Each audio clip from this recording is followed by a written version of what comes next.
Good morning. It's 5 o'clock, and I'm Joan Jones with your top stories. We've got rain coming this afternoon, late this afternoon. North of Nashville, it could come in the form of thunderstorms. We've got your forecast coming up after the news. Breaking this morning, Andrew Mountbatten Windsor, formerly known as Prince Andrew, has been arrested on suspicion of misconduct in public office. Now, this arrest is related to the Jeffrey Epstein case. Andrew is now in custody, and police have searched his home. Andrew has been accused of sharing trade documents with Epstein. Trade envoys must keep details about their trips confidential even when they're no longer in post under the Official Secrets Act. Now, if convicted, Andrew could be imprisoned for life. We'll have more on this story as it becomes available this morning. Commuters who use I-24 may be wondering what the heck is happening. The eastbound stretch between mile markers 63 and 68 has been especially tough, with accidents galore and the surface of that road in terrible condition. Here's News 2's Jaxie Pigeon on that. It's been a rough ride for the last couple weeks. Let's talk about what happened, what led us to here. They say years of heavy traffic, freight trucks, and winter weather all contribute to the damage, especially when snow and ice seep into cracks, freeze, and then thaw. Once that cycle starts, pavement can quickly deteriorate under thousands of passing vehicles. Crews are now working to stabilize the worst spots and improve driving conditions while preparing for more extensive improvements later this year. Now, to report car-eating potholes, you call 866-T-FIX, or you can fill out an online form at TDOT's website. As the search into Nancy Guthrie's disappearance continues, investigators are reportedly beginning to discuss the possibility of using genealogy DNA to help identify the owner of a glove found near the Guthrie home in the hopes that it could lead to a breakthrough. Technology connected to genetic genealogy, the family tree, is changing rapidly when it comes to what private labs can do to help authorities track down potential suspects. One of those cutting-edge labs, Othram in Houston, Texas. David Middleman's the CEO. It's really important to do this super fast. You just can't afford to wait, weeks. Every day matters. Middleman will not say if any of the authorities have reached out to Othram in the Guthrie case. He says state and local authorities have for years counted on CODIS, the FBI's database, where criminals have had their 20 DNA markers inputted. What's eye-opening is that Othram's technology allows them to go well beyond those 20 markers in a DNA test that's been used for many years. That's ABC's Aaron Katersky reporting. Market numbers brought to you by Beacon Capital Management, online at beaconcm.com. We had gains on Wall Street yesterday, but it doesn't look like that will continue today. All the stock futures this morning are pointing down. That's the latest news, traffic, and weather next. I'm Joan Jones, WTN News.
Kingston Springs, Highway 70 westbound, past East Kingston Springs Road.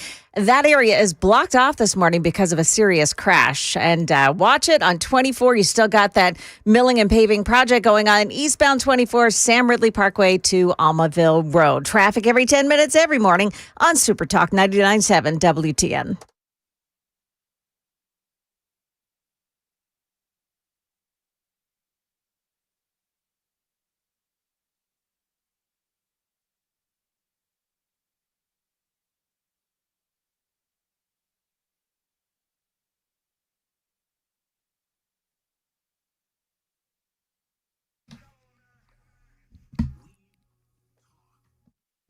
.506 Nashville's Morning News on Super Talk 99.7 WTN. Good morning to you. Welcome to Thursday, February 19th. So Prince Andrew, or I guess formerly Prince Andrew, has been arrested, Joan. Yes, he has been. But it's a big but. Yeah, He's not sure been arrested for what we've all been hoping he would be arrested for, which is inappropriate behavior with underage girls. Apparently, the detectives, though, have been probing his conduct as a trade envoy, as you reported, a trade envoy for the UK, after emails in the Epstein files suggested he shared confidential information with his pedophile friend, Jeffrey Epstein, including reports on official visits and potential investment opportunities. So here's apparently what he did, allegedly. Emails released by the U.S. Department of Justice appeared to show the former Duke sharing reports of official visits to Hong Kong, Vietnam, and Singapore. One email, dated November 2010, appeared to be forwarded by Andrew 5 minutes after being sent by his then special advisor, Amir Patel. Another one on Christmas Eve 2010 appeared to send Epstein a confidential brief on investment opportunities in the reconstruction of Helmand province in Afghanistan. So I remember when Afghanistan was being rebuilt, and so that was apparently a document on that. They say that police popped up at Sandringham. Is that his, like, one of the homes out there? Yes, that's his now official address. Okay. Is that like a one-bedroom bachelor I-screwed-up apartment? Yeah, except it's probably 6,000 square feet. In one it's wing got, of the house. gold toilets and the whole thing. Yeah. Anyway, police popped up at his home as Keir Starmer claimed nobody is above the law in the UK. And 9 UK police forces assess whether to launch investigations into Epstein-related allegations, including human trafficking and sexual assault. Andrew, they say, is yet to be spoken to by detectives, and they are assessing a wide range of allegations related to sex trafficking and misconduct in public office and sex trafficking altogether. But his brother, King Charles, said he stands ready to help the police with their inquiries. So there you go. So I was reading about, I didn't know where we were with the whole Andrew thing. The New York Post reports that Andrew was initially investigated over long-running claims by Epstein victim Virginia Giuffre that she was made to have sex with him 3 times, starting when she was 17, on orders from Epstein and his madam, Ghislaine Maxwell. But he was never charged. And, of course, Andrew has vehemently denied any wrongdoing. But he did pay millions of pounds, whatever that equals, to Giuffre in a civil settlement. Yeah. And I mean, look, I wasn't there. You weren't. Nobody was there. Right. Except for Virginia Giuffre, who says that it happened. Andrew says that it did not happen. But it seems to me like there's evidence of such. But I don't know. Is it all circumstantial evidence? Is it all just sort of innuendo? I don't know. I tend to believe victims. And I do understand that, if you're accused of a crime, you got to have your day in court. So we'll have to see what happens. He's never really, obviously, he's never had a day in court related to Virginia Giuffre. He essentially paid her off. And she took the money, right? She took the money and then she committed suicide. She did. So she did. It's one thing. I mean, we will just never know. She took a lot of stuff to the grave with her. Yeah. Yeah. And I feel like she didn't feel like she was listened to. And I think that's obviously part of the overall conversation is, victims oftentimes don't feel like they're listened to. And when it comes to the whole Epstein saga, I mean, the whole thing, number one, is it is so incredibly tawdry. Oh, by the way, coming up, just so you folks know, programming alert, 7:45. All right, a little bit of a weird time for an interview, but I wanted to be able to kind of sneak it in.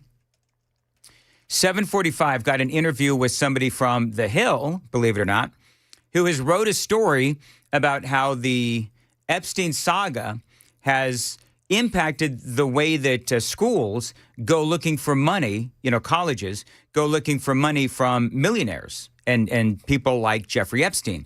That's going to be really interesting. That's coming up at 7:45 here on Super Talk 99.7. But the sad thing about all of this is that for someone like Virginia Giuffre, I think that it just felt like this was never her torment, and her anger was never going to end because she felt like Andrew would never have any consequences for what he did to her. And I think that that's allegedly. So I think that, I don't know why she committed suicide, but that's the only thing that I can think of. I mean, I don't know what else is going on in her life. It's incredibly sad that she committed suicide. And I really wish that we knew all the names, which we do now know all the names, but they were all released without context, as Joan, you and I talked about. Yeah. The big name dump that we had earlier this week, 300 plus names were released by the Justice Department. Many said it was to muddy the waters. I believe that you and I agreed that they just released all of these names, but they didn't have any context to them at all. So you had who Elvis Presley was on the list. You had obviously Donald Trump, obviously Bill Clinton. I think Hillary was on there as well. Bunch of Hollywood people too. But there really wasn't any context as far as what they were accused of, in what context they were named in the Epstein files. There was just nothing there really to grab onto as far as an accusation or exonerating information. We know that Donald Trump, a lot of the information in the Epstein files has been exonerating in nature, or as they say, exculpatory in nature. But I don't know. The more this goes on and the deeper we go, the more tangled it gets. You think these guys will ever end up going to court and having, their day in court and actually going to jail? I'm not going to be happy till there's handcuffs. And we talked about this on the podcast last week, me, Matt, and Chris, where, it's like, what do you want? What do you want to see? What do you want the end result to be?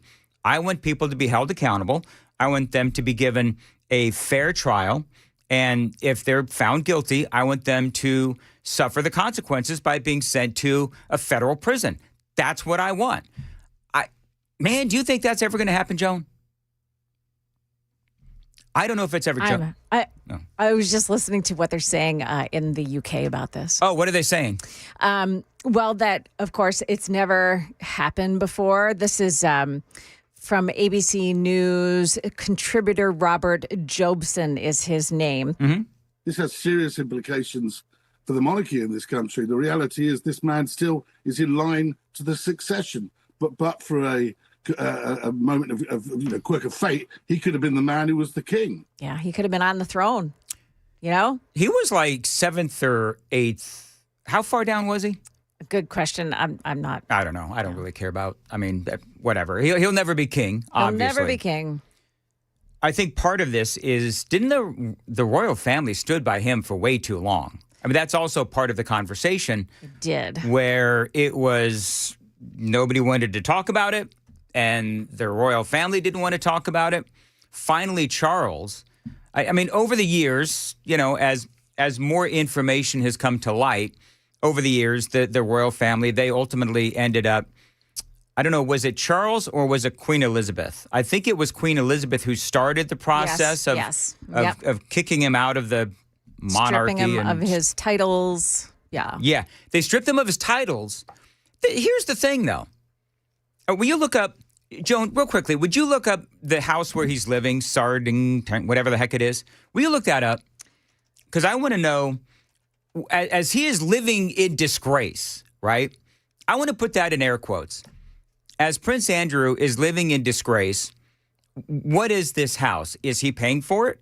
Is the royal family or the taxpayers of the UK, are they paying for it? Who is paying for this? Oh, yeah. This highfalutin home that he's in. I mean, can we be honest? Any home that has a name has got to be fancy. Right. So he's living at Wood Farm on the Sandringham estate in Norfolk. He is expected to move to a permanent home on the Sandringham estate, likely Marsh Farm, in April. He was at the Royal Lodge in Windsor, which he was forced to leave. So, but you're right. I mean, he's not a Windsor anymore, but the public pays for him to live wherever it is that he lives. He doesn't have any income. He's always been a royal, and the royals are supported by the people of England. Yeah, you know what? I mean, here's the thing, is that in this country, of course, he hasn't been convicted in a court of law, but if he was in this country, you end up on, a sex offender list, those kinds of things. And you sort of live in disgrace, obviously. I mean, he may be living in disgrace, but I'd be willing to bet that, number one, he's got an entourage. Number two, he's probably got plenty of income. And I don't know if he necessarily has to worry about paying bills or keeping a roof over his head. So he may be living in disgrace. He may be...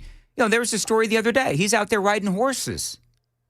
This house, if you check it out online, and maybe here I'll post it on my X account. So Joan Jones WTN is larger than anything. I mean, it's like bigger than a hotel. It's enormous. Yes. And it's AI. I asked Google's AI who pays for his housing, and it says that currently it's privately funded by King Charles.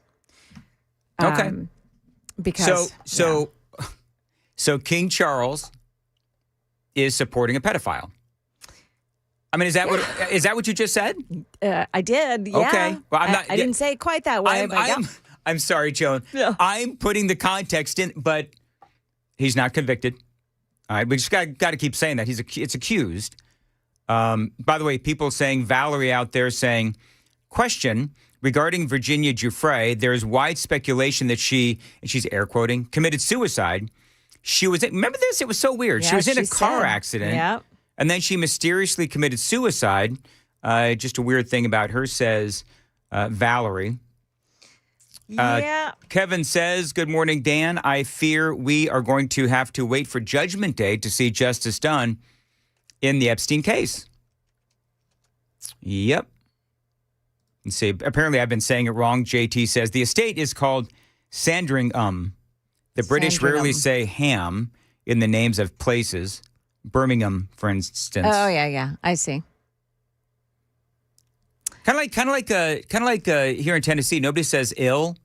It's always ol, like Nashville, Right. Shelbyville, Lebanon. right? There's. Yeah. Although it's weird because my wife is a native Nashvilleian. Well, she's a native Wilson Countyan, and she says Nashville. She says Nashville. Does she? Okay. Yeah. But a lot of other people will actually put the ol, whatever. Anyway. Sure. Yeah, some people, 7258, I think the files are BS. Marilyn Monroe was on it. 1166. Maybe she did not commit suicide. I question everything that comes out of the official reports. This guy says, I don't believe that Epstein is actually dead. You know how many people have come? Oh, yeah. Somebody came. I was at the Busy Bee thing the other day. Yeah. And somebody came up and asked me what my opinion was on whether or not I thought that Jeffrey Epstein was really dead. And I'm with Piers Morgan.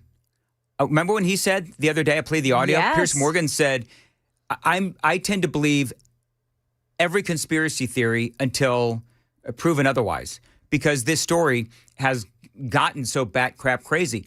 I could see, because Jeffrey Epstein knew a lot of people, and it's very possible that upon his I've talked about this before.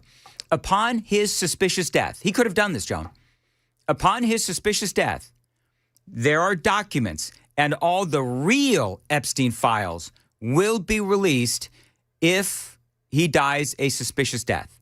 So, if you want to follow the rabbit hole, he could be some other private island somewhere and living out his life doing God knows what because he knew that he was a marked man. And so he put the word out, Clintons or whoever, if I die a suspicious death, all of this stuff is going to come out.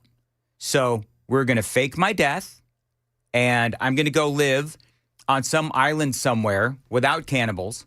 And we're going to, I'll just live out the rest of my life. Conspiracy theory. Yeah, for sure. But you know what? At this point, I put nothing past anything, any story. Now, there were pictures of his body, but everybody knows that stuff could be faked. So And we've yet to get a proper explanation on the edited security footage. The missing minute? Yeah. You got the missing minute? Which is plenty of time to get out of camera line sight. Well, and here's the other thing with that. I was reading this whole thing this weekend about how independent investigators have looked at that camera footage, and it looks like there is what they call an orange blob going up the stairs towards Jeffrey Epstein's cell after hours. And it looks like it's somebody wearing an orange uniform, like a prisoner uniform, being escorted up into that general area. Well, so if you want to follow that theory, perhaps that is the person. If we're just going to explore all, things here, all angles here, it's very possible that orange blob was the guy that actually killed Jeffrey Epstein. It could be the guy who was the body double who, took the pictures like it was pictures of his body or whatever. Yeah. And why is it that when Epstein was found dead, that the people inside the prison, the guards and so forth, they basically ransacked his room? Yeah. Like when the investigators got into the room, you had all the evidence was disturbed. So you have that aspect of it. Why is it in the Epstein files there was, I believe, a DOJ document that listed him dying the day before his death? Yes. Right? That, I think, is really sus. So I look at Joan throwing down the word sus. You're like Chris Hand, you are. Yes. Well, and if you want to keep digging at that conspiracy for a sec, I'm pretty sure, correct me if I'm wrong, they confirmed that the footage released had used Adobe Premiere as the editor to whatever was released to the public of that security footage. They used Premiere for. That's a higher end editing software that you wouldn't really need if you're just cutting and pasting footage. You would need. I actually use Adobe Premiere, and so there's, I guess, a way to look at the metadata and what was done to the footage, but no one's come forward on being able to have cracked that yet. So that whole part is weird for me based on what I know about how that stuff works. Why not just use something a whole lot simpler, like CapCut? Why are they editing any video anyway? Yeah. Well, I mean, I get cutting, like, if you've got a 4-hour, tape of this area in the prison. Right. I get it. Mm-hmm. But why are you using Premiere to clip that 2 minutes out? All right. So the security guards, if you've read anything about how the security guards fell down on the job, oh my goodness. They didn't do the safety checks. They faked all the documents, like they had actually done the safety checks, but they didn't do the safety checks. I mean, it goes on and on and on. So with that, and your point, if he's on an island somewhere, if he faked his death, yes, and he said that upon a suspicious death, all these documents be released. Well, let's say that the opposite's happened. He's faked his death.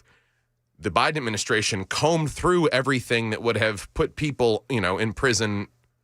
My preference is to hang him in the town square. All of that incriminating evidence, they filtered through and got all that out, which is why Trump's claiming it's a hoax. Yeah, I mean, anything is possible. Biden could have gone in there. Anybody could have gone in there and taken all of the incriminating stuff out. Because where have all these files been for all of these years?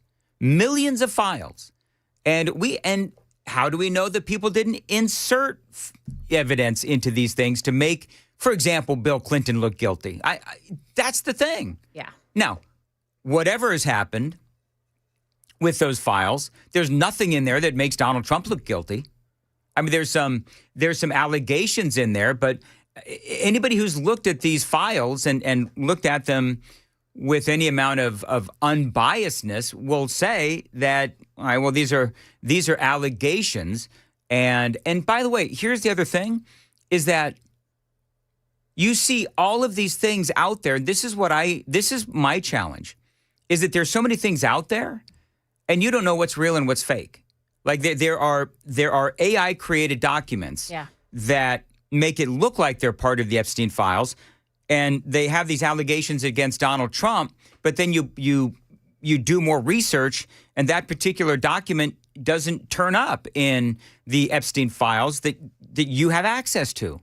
So it's just this never-ending rabbit hole. Yes. It is. I'll tell you what, the Epstein saga is one of my least favorite things to talk about, because you don't even know what's real and what's not at this point. And it does get so frustrating, because at the end of the day, I want the people that are, neck deep in all of this to be able to figure out who did what, get them in front of a jury, and give them a trial, a fair trial. And if they're guilty, send them to jail. Joan, I think I did pretty good in this segment, don't you? Yeah, I think so. So I'm going through something really weird. This is where we veer off into Dan land. For a year and a half, I've been out of my office in the program director's chair, right? Yeah. I've had the same locker for a year and a half. Okay. I've had the same locker lock. It's a combination lock for a year and a half. Joan, I have forgotten the combination. Oh no. How is it possible that I have been doing the same combination for a year and a half, and on some random Thursday, I show up to work, I've already had 3 cups of coffee, and I can't remember the combination to the lock that I've had for a year and a half? Written it down anywhere? No. Oh, Dan. How is this? I don't know how it's possible. How have I suddenly forgotten the combination to my locker lock that I've had for a year and a half? So what? Has that ever happened to you? No, I write it down. Makes sense. So, Thank you, Kennedy Ham. what is it that you are missing today that you don't have that you would normally get out of the combination of my locker. No, I know that. I don't know. Like, is your coffee cup in there? Are your Yes. headphones in there? Like, what's in there that you need today? Actually, he does not have his own headphones. No, I'm using Jackson's headphones. Trevor says, Jackson's. age, Dan, age. I know. You know what? Maybe the combination to my lock is in the Epstein files. If we find your name in there, Dan, we're going to have to, I don't know, take you up to the roof or something. Anyway, so I need some bolt. What I basically need is some bolt cutters Yeah, you do. to get into my locker. Well, do you think it'll come to you? Like, at some point, you'll You go, know what? I'm "Oh, hoping that yeah." it does, because I'm going to be honest with you, it's freaking me out.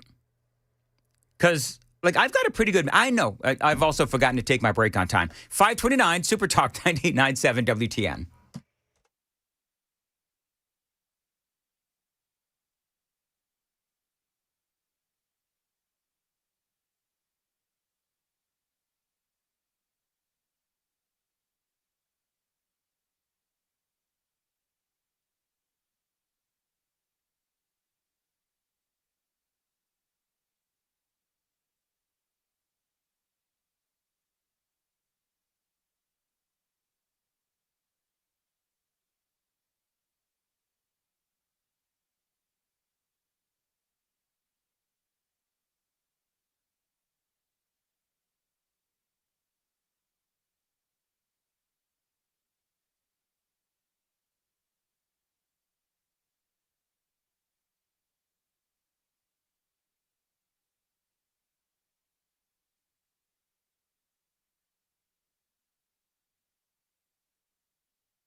Good morning. It is now 5:33. I'm Joan Jones with your top stories. The forecast is calling for some rain later on today. Stefano says for some of us, this could come in the form of thunderstorms. Thunderstorms with some good heavy downpours, maybe a 30, 40 mile per hour wind gust. But the best area for a strong thunderstorm, northern middle Tennessee, southern Kentucky. That's still a low end threat. Just a 1 out of 5 on that scale. Now, keep it here for the latest and Stefano's full forecast right after the news. Well, as we've been reporting, the man formerly known as Prince Andrew has been arrested in the UK, charged with misconduct in office after the Epstein files revealed he shared emails with Jeffrey Epstein related to his job as a trade envoy. I'm sure that the king has got his head in his hands about this at the moment. This really is a seismic moment, I've said, for the monarchy. I do believe, nothing like this has ever happened before. That is ABC News contributor Robert Jobson. Now, Andrew has not been charged with anything related to sex trafficking at this point in the investigation. We've got the latest on that avalanche in Northern California, where 8 people have now been found dead. 6 skiers from that same group are rescued. 1 person is still missing. New details overnight about the 8 skiers killed in Tuesday's avalanche disaster near Lake Tahoe. The group was made up of mostly mothers from Mill Valley, California, whose children attend the same school. A 9th skier is still missing. It's the deadliest ski-related avalanche in U.S. history. That's ABC's Sophie Flay. That is the latest news. Traffic and weather next. I'm Joan Jones, WTN News.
Blocked off in Kingston Springs on Highway 70 westbound. Serious crash right there at East Kingston Springs Road. Again, that road is blocked.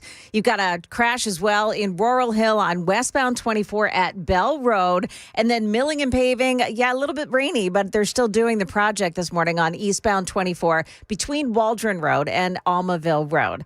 Traffic every 10 minutes every morning on Super Talk 99.7 WTN.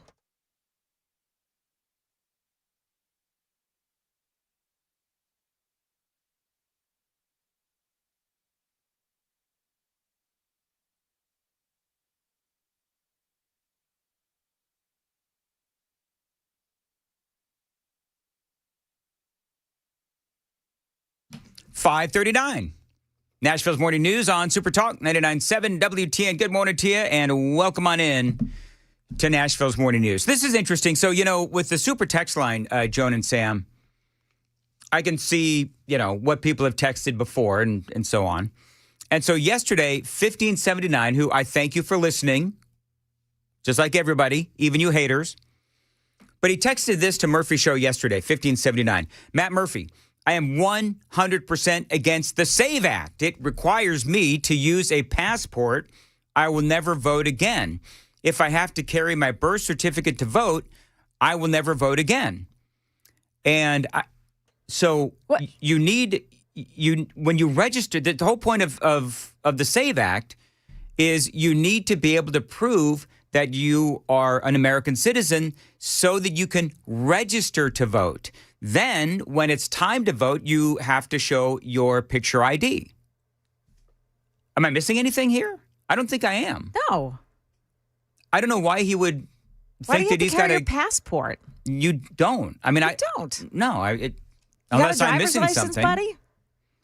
That's the thing. How do you buy a bottle of wine at the store? Right. Well, how did you get your passport in the first place? Yeah.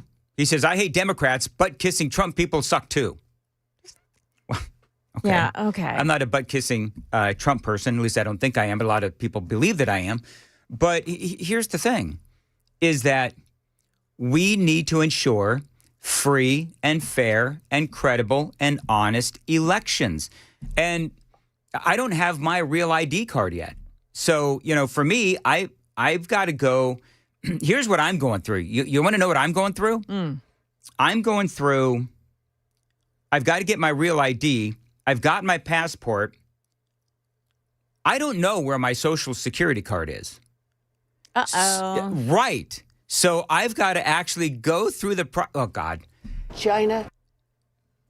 I'm not going to go through China to get your Social Security card. They might have that number, is what I'm saying. Is where your number is for your lock. Could they? No. But if China does indeed have my Social Security number, can you fix my credit, please? I'm just kidding. Anyway, so yeah. But here's the deal. I'm going to make sure that I get this done before the midterm elections. I've got to go. This is the process. Yeah. Amy's been on me for a year. I've got to go get my Social Security card, and then I've got to get my real ID. That's what I've got to do. But, doesn't matter what my income is. I've just got to go do it because I want to be able to vote. I want to be able to vote. I'm already registered and all that stuff, and I don't think I would even have to go through all these things. I don't really know how it would impact me because I'm already registered to vote and so forth. But I just think that for 1579, all you have to do is ensure one way or another that you are a citizen of this country. Now, apparently, what you can't do, now I'm reading on the super text line, is that you're not able to use. Well, wait, every state is going to have their own process. The federal government is giving you guidelines, and then the state has their own process. For example, this whole notion that women are not going to be able to vote if they're married, have maiden names and all that.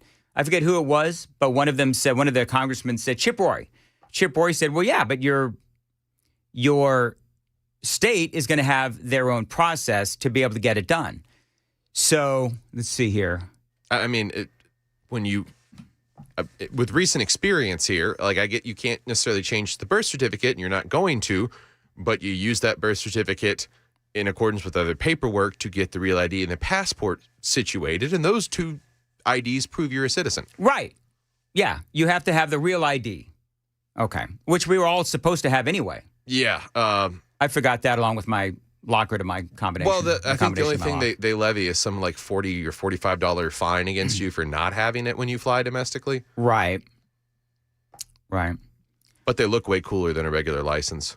Oh, do they? Oh, yeah, I've got mine. Joan, do you have your real ID? Yeah, I do. All right. So when I'm we the only moved to oddball. Tennessee, Mhm. you have to get a new ID. So we just took all the documents and got a real ID. Yep. And yeah, is your picture also in black and white? No, I don't think so.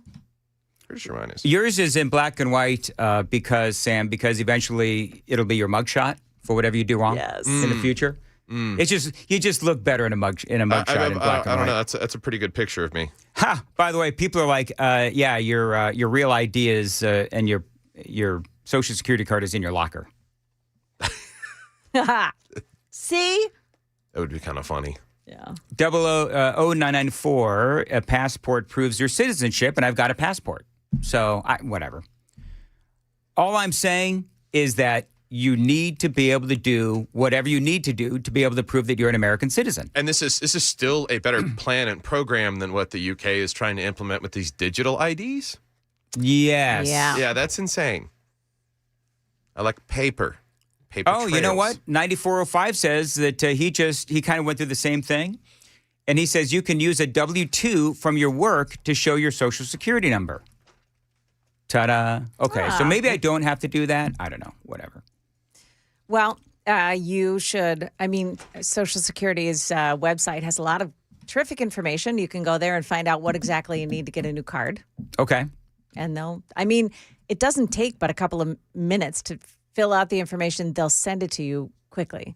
Same thing with your, people they're freaking out. Women are about, I changed my name because I'm married. Now I need to go back and get my birth certificate. Also, a process that takes about 2 days. It's not a big deal. I'll get it done. Yeah. I'll get it done. Do you know why I'll get it done? Because Amy told you to. And because I want to vote. There you go. And I'm all for ensuring whatever you need to do, whatever state you're in. We got a lot of people that live in other states that listen to us. Whatever the process is in your state, complying with federal guidelines, just make sure that you get it done. And this horse hooey that, poor people, this guy, I'm getting so many of these things now, so many text messages coming in. But the guy that says, that he doesn't want to carry his passport, he doesn't want to carry his birth certificate. You know what I would say? I would say that if I needed to carry those to vote, I would do it.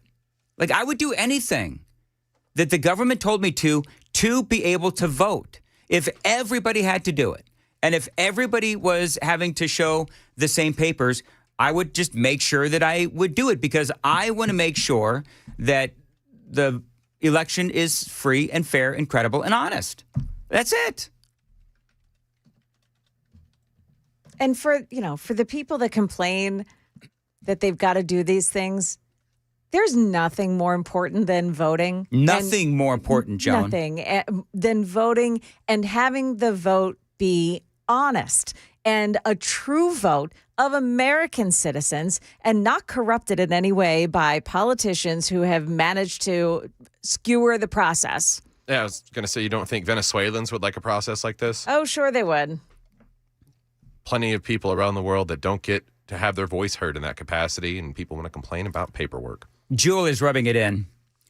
Hey, Dan, I'm 69 years old. I have my checking account number memorized, my social security number memorized, my driver's license memorized.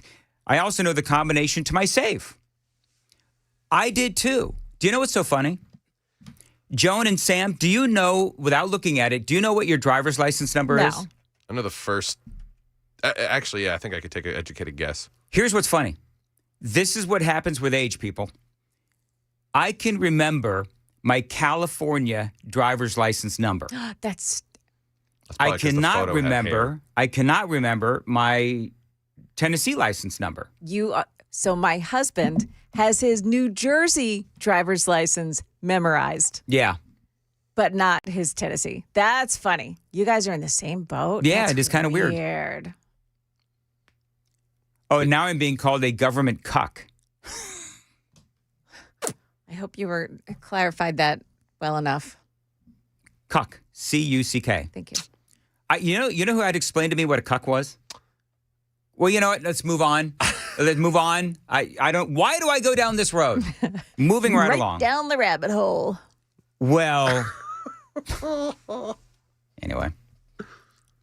Hey, Sam, what were you telling me about yesterday's downloads? Oh, yeah. You want to know the most downloaded hour of yesterday's Joan, take show? a guess. Oh, What I was know. yesterday's most downloaded hour? Our poem recitation. Mm-hmm. Yeah. Yeah, and in fact, it looks like the downloads kind of trail off from there. People were disappointed that there wasn't more Swalwell in their Dan Manda show. More salty Swalwell poetry readings? Yeah. Wow. I promise you, friends, Was that will... salty, or were you trying to say sultry? Sultry. What did I say? Salty? Whatever. Sultry. It's all good. I have problems with R words. I think everybody knows that by now. I start Elmer Fudding things, and it gets ugly. Anyway, 7736 says, I'm a good communist. What? Here's what's funny. 7736, I would make a good communist because I want free, fair, honest elections. That somehow, in the conspiracy-addled mind of 7736, that makes me a good communist. Okay, that makes all the sense in the world. Hey, we've got some great audio coming up. So it is Black History Month. And yesterday, Donald Trump had a great, and I mean a great. Was it a press conference? It was an event. Huh. He had an event. I love this. And there was a lot of people there that were Black, that were talking about how great Donald Trump is and how well he has treated the Black community. So coming up, we're going to play some audio on that. And I've also got some facts and some figures on how good Donald Trump has been, not only to the Black community, but all Americans, which I believe is most important. But there is also, got some audio, there was also this moment during the White House press briefing yesterday. Where or when does the president believe he's been falsely called racist? CBS News and Ed O'Keefe, he wants the receipts. When has Donald Trump ever been falsely accused of being a racist? Where or when does the president believe he's been falsely called racist? Go ahead, John. The gall. The gall of that man. I don't know. I heard that and I thought, okay, what kind of 3 or 4 dimensional chess is Ed O'Keefe playing? Because there must be something else to this, right? Like maybe something in the wording or, No. Because his question doesn't make any sense. I mean, either Ed O'Keefe is also forgetting the combination to his locker lock, or he's just got something else, some other narrative that he's trying to portray. Or maybe I'm just overthinking it. Am I overthinking it? I think so. I mean, all right. It's because it's the dumbest question ever asked. And of course, that's what people are saying. Yeah, I mean, I actually retweeted it back to Caroline Levitt and said because her response was, hey, okay, I'm going to put together a video of all the times you and everybody else have called President Trump a racist. And I'm going to make sure that it gets to you. So I retweeted it back to Caroline Levitt and said, hey, when you put that together, would you please make it public? Because we all want to see that. Oddly enough, Joan. Yeah. I've got a lot of it. And Yes. It is coming up here on go. Super Talk 99.7. So, yeah, honest engine, I thought that I was not getting it.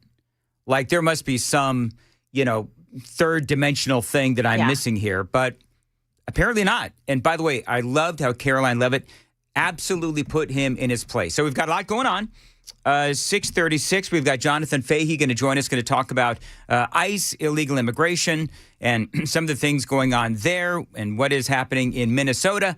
We've got a lot going on, and you're welcome to join in on the conversation via the super text 615-737-9986. Joan's got the news at 6. Joan. Yeah, we've got some more details about the arrest of Prince Andrew this morning, and also who stashed guns in the woods next to a Nashville high school yesterday. That's all coming up here at 6 on Super Talk 99.7 WTN.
.558.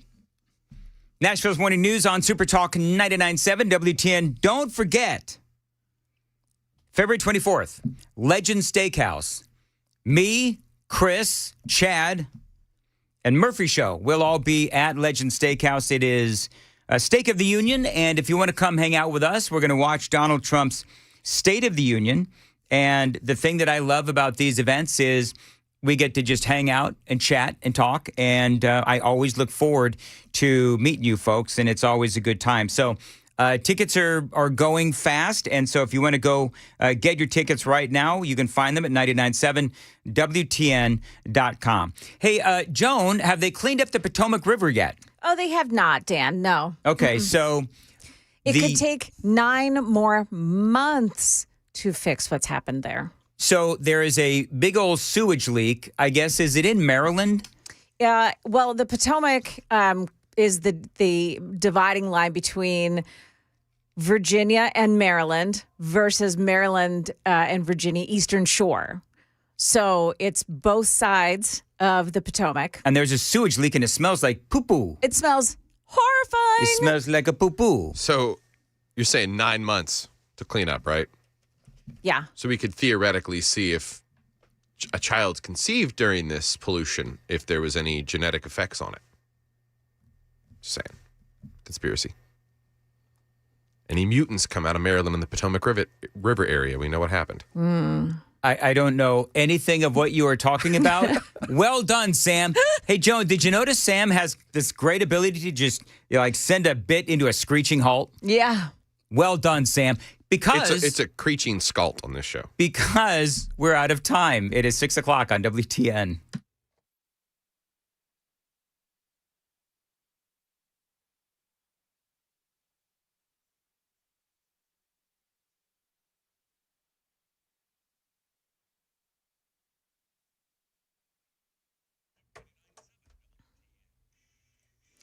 Good morning. It is 6 o'clock. I'm Joan Jones with your top stories. And our top story this morning, Andrew Mountbatten Windsor, formerly known as Prince Andrew, has been arrested. Now, his arrest today is not related it is related to the Jeffrey Epstein files, but it is not related to sex trafficking. This pertains to emails, we believe, that were published recently in the most recent Epstein files published by the Department of Justice, which seem to suggest, they allege that Andrew was forwarding emails to Jeffrey Epstein whilst he was trade envoy here in the UK. Now, as a public official, that is misconduct. That is what the police are alleging. That's the charges that they presumably are bringing to him if they do indeed charge him. That is ABC correspondent James Longman there. Today, by the way, is Andrew's birthday. He turned 66. New court filings in the Kilmar Abrego Garcia case show that the Maryland man was originally detained as he stood in line for day work at a Home Depot alongside 2 other men. The Tennessee Star reports one of those men, one of the 3 of them, had been wanted for murder, although documents don't say which one. Now, additionally, the local police force had determined already that Abrego Garcia was a member of MS-13. He's due in a Nashville court next week on charges of human smuggling. At East Nashville High School yesterday, staff noticed a student doing something suspicious in the woods. Well, they checked it out and they found 2 guns stashed in the tree line. According to Metro Police, the guns were found in a wood line by the football stadium. One of the guns was reported stolen back in 2024 during a car break-in. The 16-year-old is charged in juvenile court for carrying the weapons onto school property and firearm theft. That's News 2's Kendall Ashman. Market numbers brought to you by Beacon Capital Management, online at beaconcm.com. NVIDIA helped pull up markets after Meta announced a long-term partnership to use millions of chips and other equipment for its artificial intelligence data centers. The Dow added 129 points, the NASDAQ gained 175, and the S&P grew 38. Because NVIDIA is the most valuable on Wall Street, its stock was the single most powerful force, pulling the S&P higher. Some earnings reports also helped lift stocks. Meta CEO Mark Zuckerberg fielded questions about young people's use of Instagram at a Los Angeles trial over whether social media platforms are harmful to children. And stock futures this morning are pointing down. The Dow futures down 173. That is the latest news. Traffic is next. I'm Joan Jones, WTN News.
Wow, what a backup this morning in Murfreesboro on 24 westbound. It's right at Medical Center Parkway. Looks like a crash. It takes out the left lane and the shoulder, and it's causing a big delay on 24 westbound at Medical Center Parkway already this morning. And then on the eastbound side, of course, you've got the milling and paving going on, and the two right lanes are blocked off eastbound Waldron Road to Almaville. Kingston Springs Highway 70 westbound still blocked this morning because of a serious crash there. It's just past East Kingston Springs Road. And then if you're traveling this morning out at BNA, 40 westbound, a crash reported at Donaldson Pike. Traffic every 10 minutes every morning on Super Talk 99.7 WTN.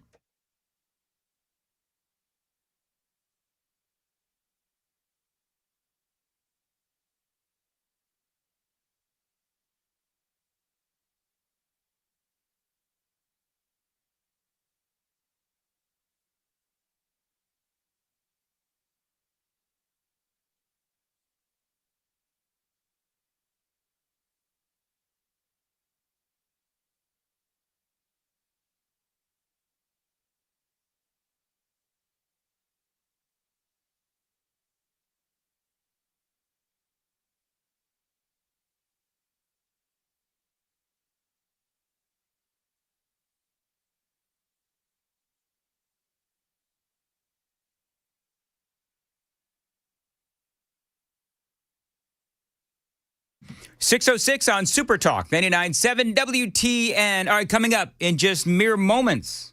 Got some audio.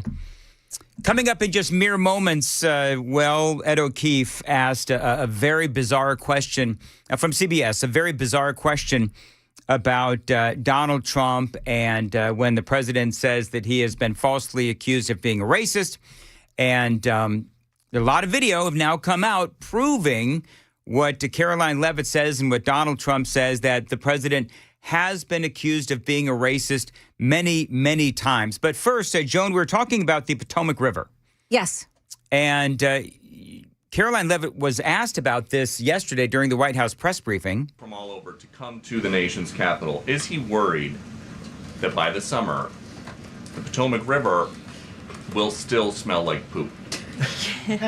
He is worried about that, which is why the federal government wants to fix it, and we hope that the local authorities will cooperate with us in doing so. Also, Joan, from what I understand, now the Potomac River is now known as the Poop-tomac River. Poop-tomac, yes. Poop-tomac River. It runs like literally right by the Thomas Jefferson Memorial, which a lot of people will be there. The Arlington Cemetery, it runs right past there. I mean, what I wonder is, okay, so when you're in Washington, D.C., and you're just like walking around, can you smell it? Not on a normal day, no. So you gotta be like right up in there, if you know what I mean. Well, I think do people swim in the Potomac? No, but people do fish there. Not now. Well, not now, but it's also a source of drinking water for millions of people in that area. They're saying that the water is safe. They're not even issuing a boil water advisory. Are you kidding me? There are 240 million gallons of poop that has flowed into the river, and they have not issued a boil water advisory. And you're telling me it won't spawn a mutant? I think the chances are good now that it will. It's probably going to go through like water processing plants and that kind of thing, right? It does. But because there's so much, it's not, there's a lot of solids in there. So think of all the toilet paper and all of that. I mean, it can clog drastically the current system. It's overwhelming how devastating this is. They're calling it an ecological disaster. This is for people that are just joining us, we wrapped up the last hour talking about this sewage leak that is coming from the state of Maryland into the Potomac River, and the Potomac River runs through Washington, D.C. So it's going to be a big issue. Yeah, apparently people can smell it.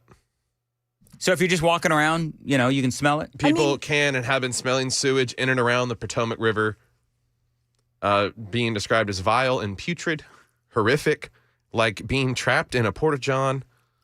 But see, if you're asking about can you smell it on a normal day? No, you cannot. But can you smell it now? I would imagine, yeah. Okay, but I want you guys to think about this. Think about, you said 9 months it's going to take for this thing to get cleared out. Yeah, because it's a like a ruptured, almost like a main, but it's an underground underwater pipe. So imagine what it's going to be like in August. Yeah, yes. You're going to have even more poop in the Potomac River. Well, specifically, and it's going to be E. coli. really hot. What'd you say? E. coli apparently is like just feasting. Well, that's on why President Trump is calling on the local leaders to get on their duff and get this fixed. Now, the Washington Water Company, I don't know if you've seen any of this, but the new leader of the Washington Water Company was out there talking about when he joined the company, hey, this place is too white. There's too many white men. So he kicked everybody out, put a DEI staff in. Oh, man. All right. So would you want to be affected by DEI staffing and money spending during a winter storm with no power, or when there's an overflow of poop in the river? At least people can get away from the smell. Like, people couldn't get away from the cold here. But the DEI but thing. 9 months, though? 9 months of poop air. I don't understand why it takes 9 months to fix it. Like, that's a lot of poop. Well, I know it's a lot of poop, but I mean, you can. It's an old system, Whatever. All right.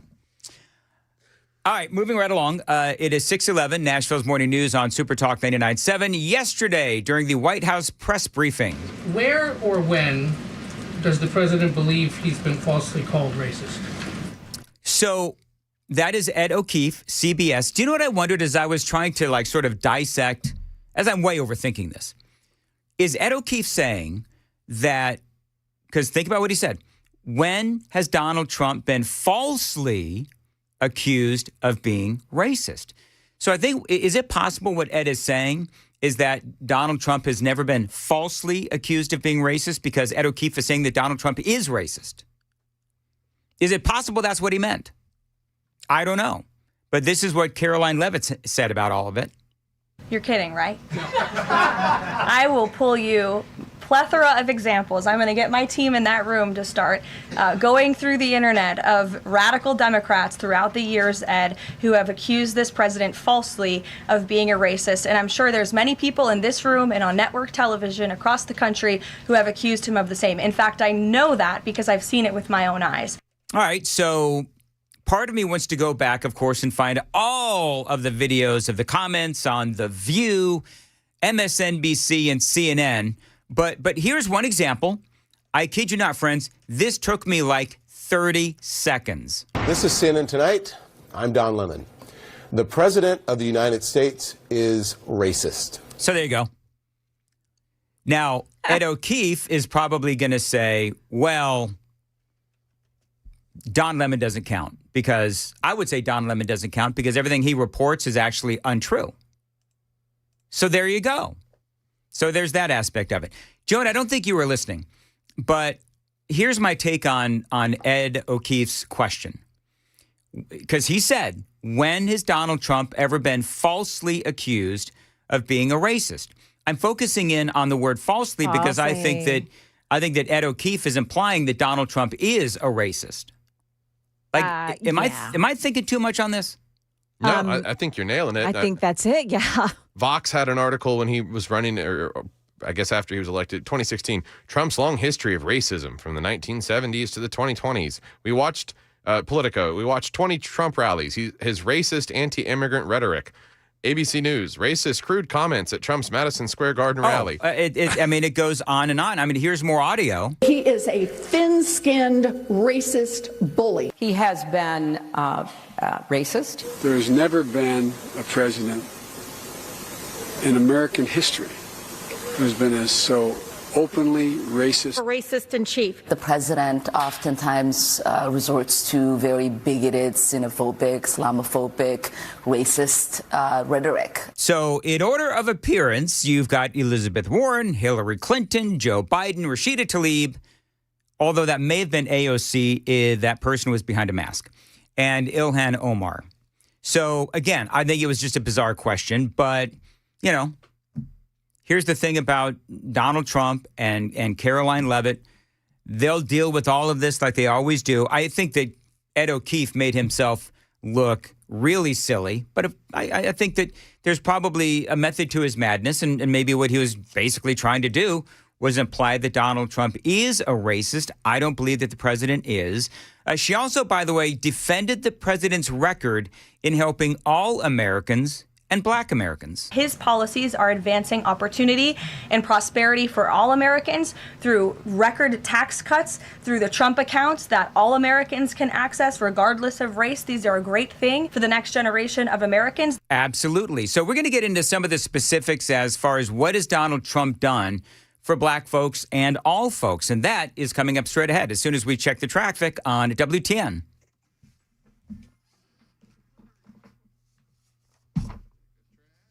Traffic.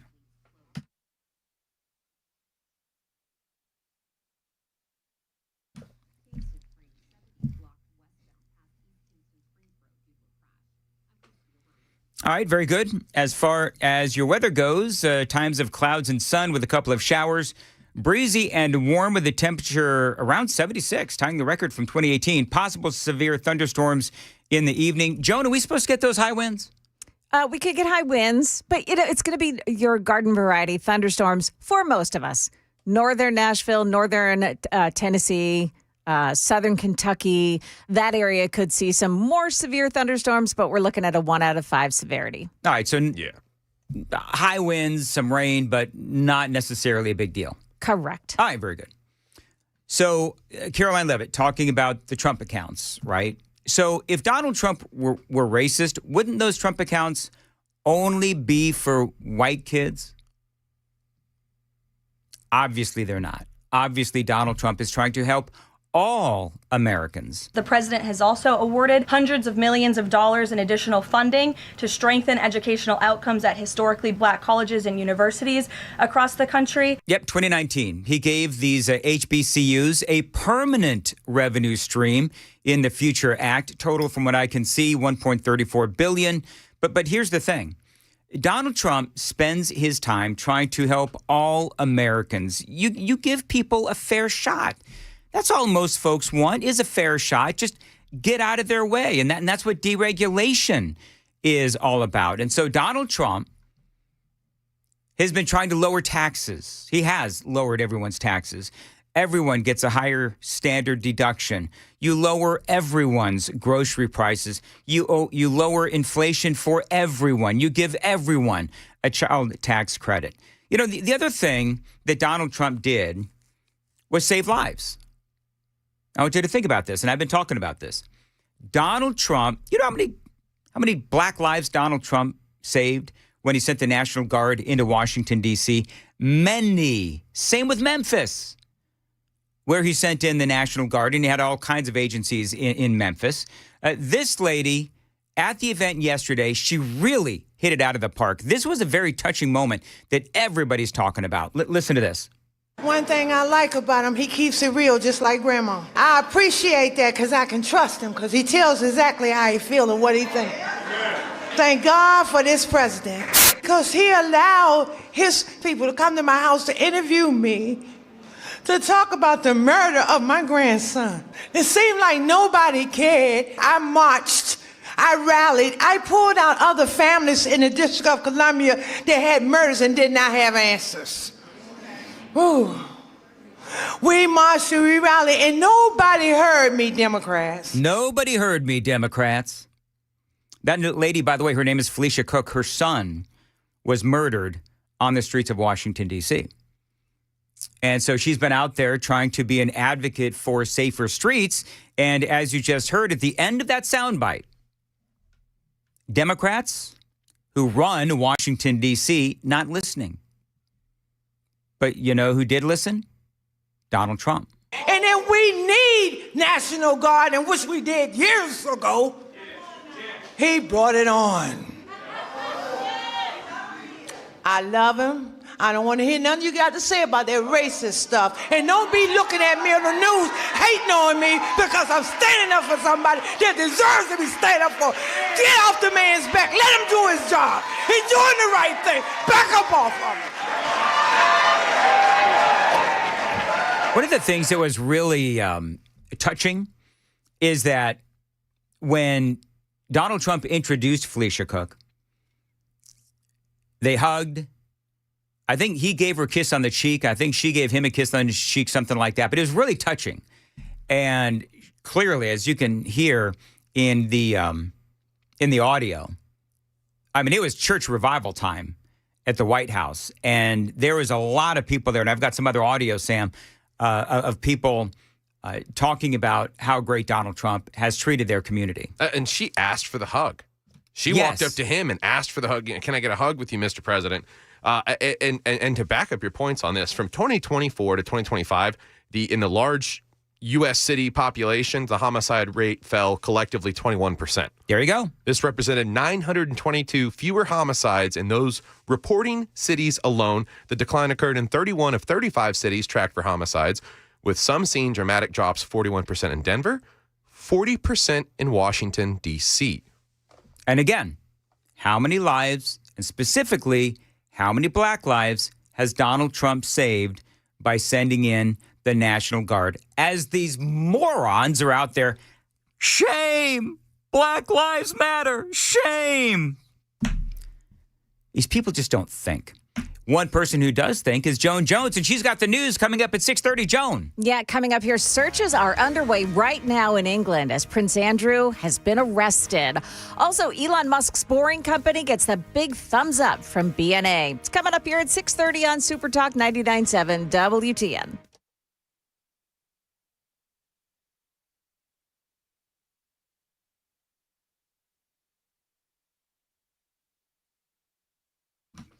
.622 on Nashville's Morning News. When was the last time your insurance company actually shopped around for you? At King & Associates Insurance, that is exactly what they do every single day. Hey, friends, it's Dan Mandis. Instead of sticking you with one company's prices, King & Associates, they are going to search dozens of top-rated carriers to find the best home and auto coverage at the best possible rates, because no two families are the same, and your insurance shouldn't be either. Now, maybe your premiums have crept up over the years. Maybe you've added a teen driver, or maybe it's just time to stop overpaying. But my friends at King & Associates, they compare options side by side to make sure that you get maximum protection without breaking your budget. And the best part, they do all the shopping for you. There's no hassle, no long forms, no hours on hold, just real savings, real coverage, and real people who actually care. So whether it's your home, your car, or everything that you've worked so hard for, let King & Associates find the right coverage at the right price. Give them a call. Tell them Dan told you to reach out. 615-321-8121. 615-321-8121. Find them online. Visit tkinginsurance.com.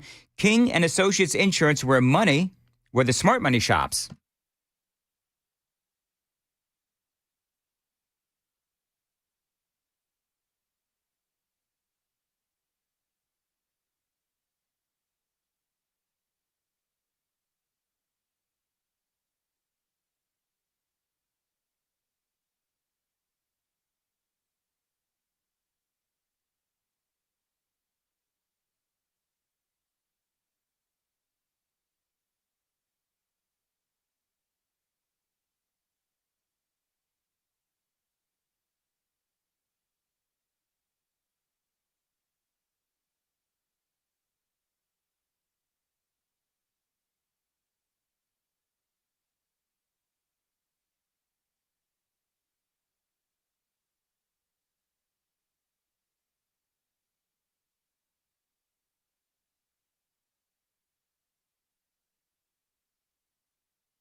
628 on Super Talk, 99.7 WTN.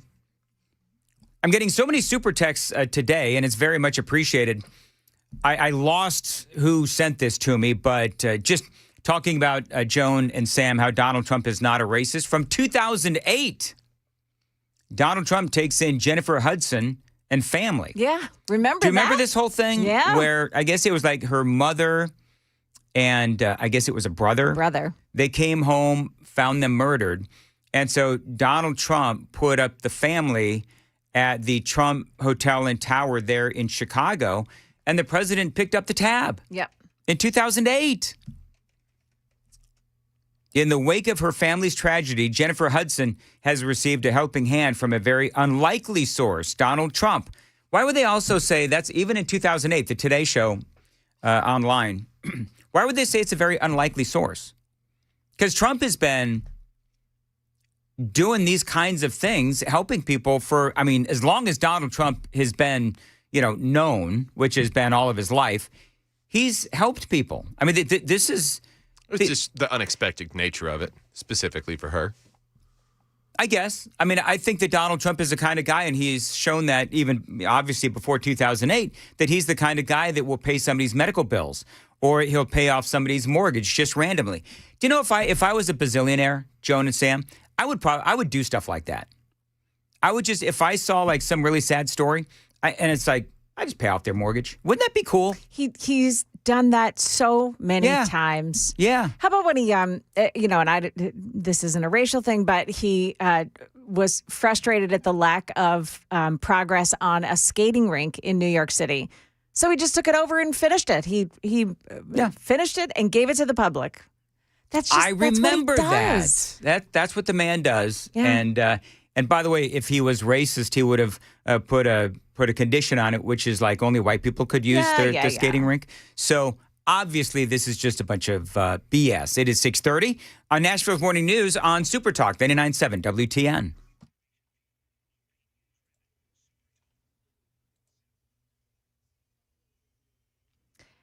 Good morning. It is 6:30. I'm Joan Jones with your top stories. Watch it this morning, drivers. 24 westbound is a mess. You've got a crash in Murfreesboro in the HOV lane. 24 west at Medical Center Parkway, also in Rural Hill. 24 west just past Bell Road. That's another crash with the right lane blocked off. There are huge delays stacking up already on 24 westbound this morning. The latest on the arrest of Prince Andrew from ABC correspondent James Longman. Thames Valley Police here in the UK, put out a statement. They haven't named him specifically, but they are saying a man in his 60s has been arrested. As part of the investigation, they say we have today arrested a man in his 60s from Norfolk on suspicion of misconduct in public office and are carrying out searches at addresses in Berkshire and Norfolk. They say the man remains in police custody at this time. They are not, like I say, naming Andrew, but we know that it is him. Now, emails in the Epstein files point to Andrew passing secret information to Jeffrey Epstein during Prince Andrew's time as a trade envoy. It's a done deal. The Metropolitan National Airport Authority voted unanimously yesterday to do business with the Boring Company, finishing up the Music City Loop. Here's News 2's Caitlin Quislenberry. This vote authorizes a license agreement with the Boring Company, beginning the process toward construction. Under the agreement, the Boring Company will pay BNA $34 million in license fees over 50 years, about $680,000 a year, just for the right to operate the tunnel. The deal also projects the airport will make about $6 million a year from pickup and drop-off fees paid by travelers using the loop. The Boring Company maintains the tunnel will come at no cost to the airport, covering all construction, operations, and maintenance costs. And the loop will open in 2027. Cheekwood Estate and Gardens says it'll be open in time for spring blossoms. It's been closed since the winter storm. Ice brought down countless trees around the estate. It wasn't safe for visitors to come in until all of this could be cleaned up. Channel 4's Marius Payton there. This year, Cheekwood is getting in on the patriotic theme of the nation's 250th birthday. Lots of red, white, and blue flowering plants, they say. That is the latest news, traffic, and weather next. I'm Joan Jones, WTN News. Thank you, Joan. 6:32, Nashville's Morning News on Super Talk 99.7. Dan Mandis here for my friends at the Glock store, the now fully functional Glock store. We've all been talking about their massive power outage after the ice storm. They are now back up to full power. And yes, their massive retail showroom is also open for your business. Also, the Shoot 270 indoor ranges, they are also powered back up. Now, if you need some two-way gear, they've got it at the Glock store. You can get the new Glock GTL2 weapon lights for less than $155. 43X magazines for under $19. And the Savior Specialist range bags in both the limited edition Desert Night and Tiger Stripe camo are also in stock and also on sale right now. And yes, you can still go and pre-order your new Gen 6 Glock. You mention my name, you do get that free mag when you go to pick it up. That is my friends at the Glock store. Again, all powered up and ready for business. The Glock store, minutes from the airport and worth the drive from anywhere.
An ugly mess on 24 this morning. On the westbound side, you've got a couple of accidents and a big delay this morning past Laverne.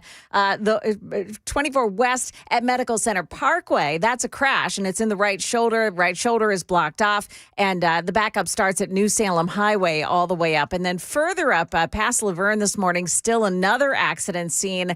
That may now be pushed off to the shoulder, but it's still causing quite a delay. And then, of course, on the eastbound side, you've got the milling and paving project going on with two right lanes blocked off Waldron Road to Almaville Road. Traffic every 10 minutes every morning on Super Talk 99.7 WTN.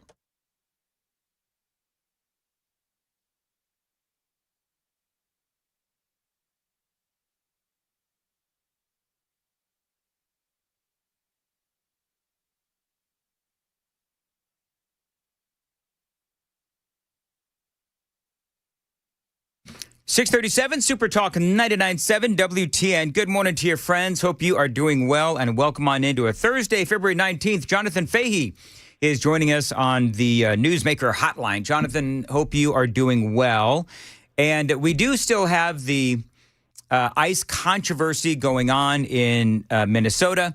Going to talk about that in a minute. It was really interesting, though. I don't know if you've been keeping up with news here in Tennessee, but earlier this week, we had this story. It was crazy, where ICE was supposedly going to be setting up a detention facility here in Middle Tennessee, in Wilson County, in Lebanon. And so people just, as you can imagine, absolutely freaked out. And you had all the people screaming, shame, and, all of this just stuff that we always hear. And it turns out that it was in error, that the ICE facility was not going to be built in Lebanon, Tennessee, but apparently Lebanon, Pennsylvania. And it was just fascinating how the whole thing played out. Have you, in all your time, have you ever heard of a mistake like that, where there was an announcement, a mistaken announcement that an ICE facility was opening in a community when it turns out they were talking about a completely different part of the country?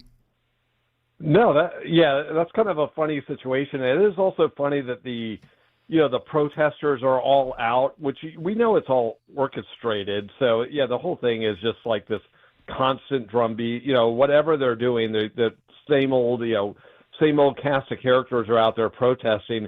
I mean, my view on these detention centers, they should put them all in these sanctuary cities and the places that aren't cooperating, and stick one in Martha's Vineyard, because make the people that are causing the problem have to deal with it on a serious level, because it's like, this was all caused by the Democrats, and that's why we have to have all these places. Well, we do have to have all of these places. And, these detention centers, and correct me if I'm wrong, because there's people that are saying, okay, well, why do we need these big old detention centers anyway? Because aren't we just turning around and deporting them? Well, yes, but they need to be held somewhere in the short term.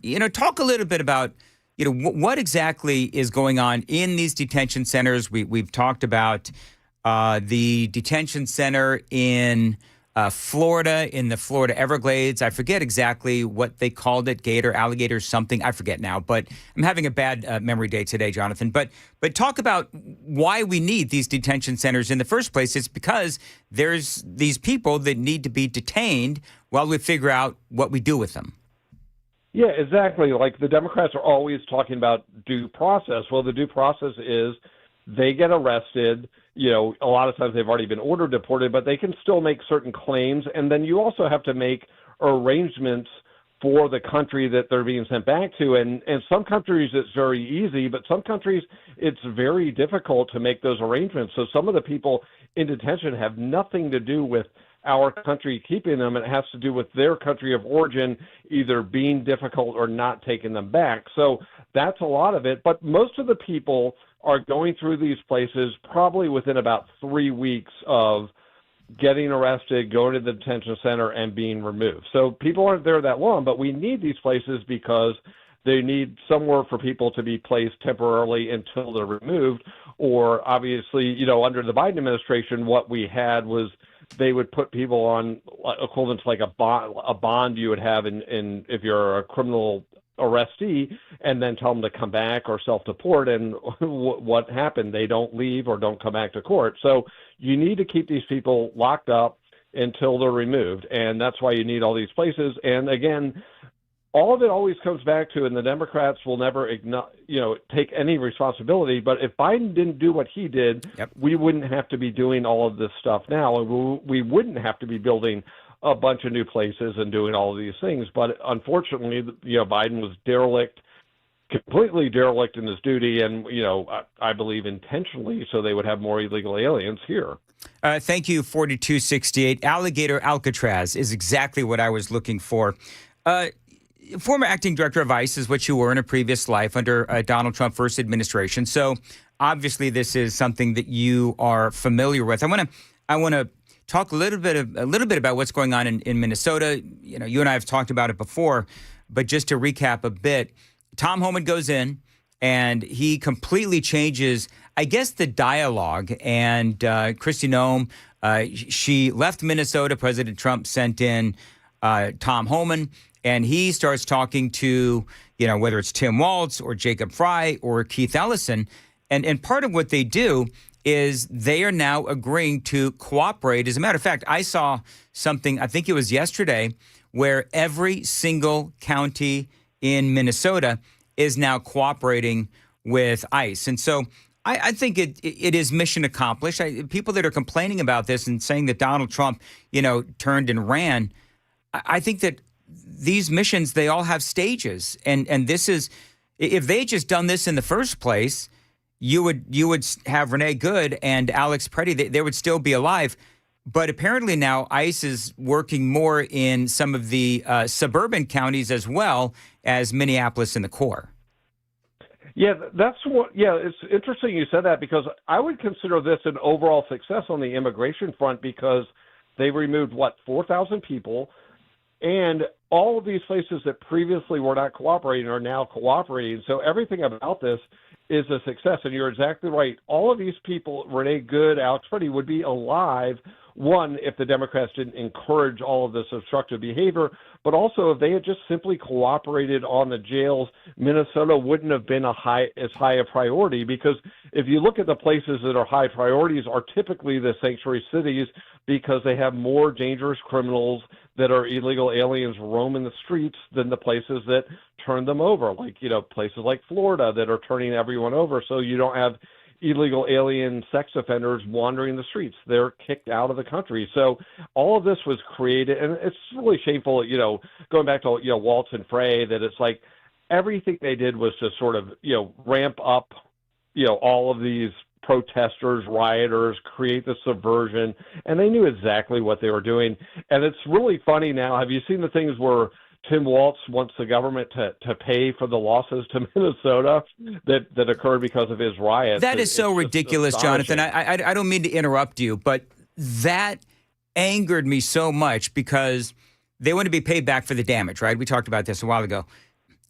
I would like to know who is going to pay back the American people for all of these Somali fraud that happened in Minnesota, where they stole the American people's taxpayer dollars for, through all of that fraud, because those were American taxpayer dollars. That wasn't state tax. That was money from COVID.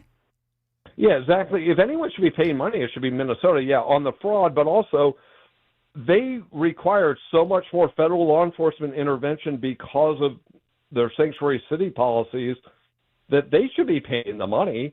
And it's really funny, like, Frey and Waltz sort of got a political bump within the Democratic Party because of this. But if you think about it, if you're a business owner or a family, would you really consider moving to Minneapolis these days after we already had George Floyd, now we had this? Everyone can see this place is out of control. It's hyper political, and public safety is secondary. I don't think they fathom the long-term harm they've done to their city. I really, just cannot see, like I said, a business wanting to move into Minneapolis these days. Oh, I can't imagine. I think people are going to be fleeing Minneapolis even more than they already were. More with Jonathan Fahey coming up in just a moment. Time to check the roads on WTN.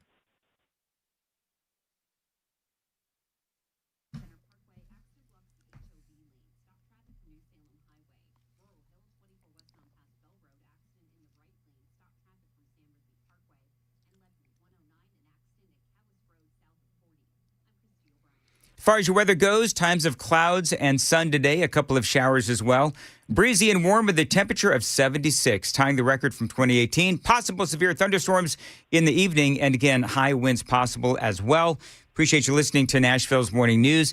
All right, I want to switch a little bit, change gears here, Jonathan. Let's talk about the SAVE Act. Do you think it's actually going to pass the Senate? I think they're going to have trouble, not because they don't have enough Republican votes or enough overall votes, because I think Fetterman would vote for it. But I think, the filibuster is the impediment. And you do think the Republicans, we already know the Democrats will get rid of the filibuster next time they're in charge and have a Democrat in the White House. So you do think the filibuster's days are numbered anyway. So there is a good argument to say, dump the filibuster and pass this thing, because it makes total sense. And it's also such a great way to call out the Democrats, because watching them try to defend their position is just embarrassing. They just have to fall back on the Jim Crow, everyone's racist type of thing. But it's such common sense, particularly just the showing ID. The fact that Democrats are against that, I understand some of their arguments on the citizen verification is a little more burdensome, but certainly reasonable. But the fact that they can't even agree to show an ID at the voting place, it just really shows where they are. And it's really hard. They act like you're promoting some conspiracy theory when you say something like I said on CNN once and they got mad was the Democrats brought all of these people in because they want them to be Democratic voters. That's why they fight to keep them out, and that's why they don't want voter ID. And the Democrats go crazy, but we all know that's true. And so it just smokes them out. And I think it was Moskowitz, the guy from Florida, was on Maria Bartiromo's show, I think yesterday, saying, "Oh, he'd be okay with voter ID." So it's already funny that they're sort of calling them out to the point that they feel ridiculous defending their positions. Well, but my bottom line is pass this thing. It's good for the country, and it makes sense. It does make sense, and I think this is something that Republicans. It's really in John Thune's hands. I mean, they've got to get it out of committee, get it down to the floor vote, decide what they want to do with the filibuster, but.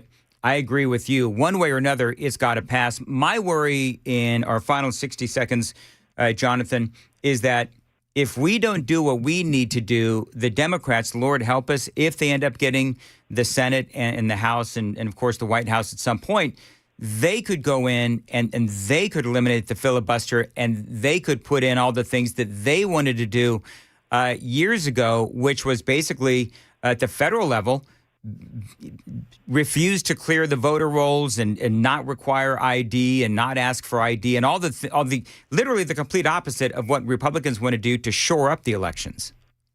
Yeah, you're exactly right. And they've said they're going to do it, and they would have done it save for Manchin and Sinema a couple of years ago. They were going to do it. So, yeah, this idea that we the Republicans always sort of hold our fire, the Democrats don't feel the least bit bad about pushing their agenda. And they're going to also, by the way, move to reopen the border and legalize everyone they brought in. We know that's part of it, too. So this idea that, we should somehow, this higher value of the history of the filibuster should prevent us from doing what's right for the American people. I'm just not buying it. And, whatever the value of the tradition is, the Democrats don't care at all. They'll also pack the Supreme Court and do lots of other things, maybe eliminate the Electoral College. So, yeah, they already have this planned. And, I give them credit. They get their stuff done. They don't back down. They get their nominees through, and they fight for what they believe in, which is bad for the country, but at least they fight for it. Absolutely. And with that, we'll say goodbye. Are you in Virginia? Remind me, are you in Virginia? So can you smell the Potomac from your house? Not yet, but I think when it warms up, we will be able to. And, yeah, Virginia's going, there's going to be a lot more people moving to Tennessee, just so get ready down there after our new governor and all the looming disasters we have. Just to get rid of the smell, and that stench includes the new Virginia governor. Right. You guys need to build a wall in Tennessee or you're going to have too many people coming in. Amen. All right. Very good. Thank you, Jonathan Fahey. By the way, you are always welcome, just so we're clear. Thank you. All right. See you later. Jonathan Fahey. That last part sounded awkward, didn't it? Like, was it just me or he didn't know what to say to that? I was saying. He's allowed to come in? He is allowed to come in. Yeah, John. He may have thought you meant you're always welcome on the show, and he's like, duh, I know that. Oh, no. He's always welcome to whatever. You always manage to make it awkward. Make it awkward. Make it weird. Make it weird, Mandis. By the way, so I mean, at least make it hard. So I'm talking about how I'm having a bad memory day. I couldn't remember Alligator Alcatraz earlier, Joan. Yeah. And because my problem is for people just joining us, I can't remember the locker combination that I've had for a year and a half, and I open my locker literally every workday, sometimes 2 times a day. And I walked in this morning, for whatever reason, it has escaped my memory. Do you know, Joan, I can remember my my junior high school locker combination. Oh. 34, 48, 16. I can remember that to this day. But I can't remember the combination to my locker at work. What is happening to my brain? I'm so sorry. It is so bizarre. Anyway, So if anybody knows my combination, could you text it to me? 6:52, Jones got the news at 7. Joan. Yeah, Virginia Giuffre's family speaks out after former Prince Andrew is arrested. And what is happening with Iran today? We've got all that coming up at 7 o'clock on Super Talk 99.7 WTN.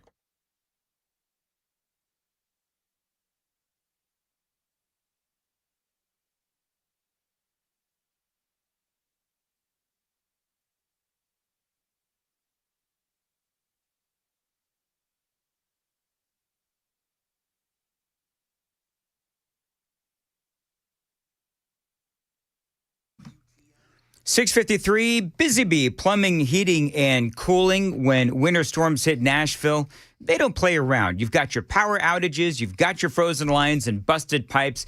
They can all turn into major home disasters fast.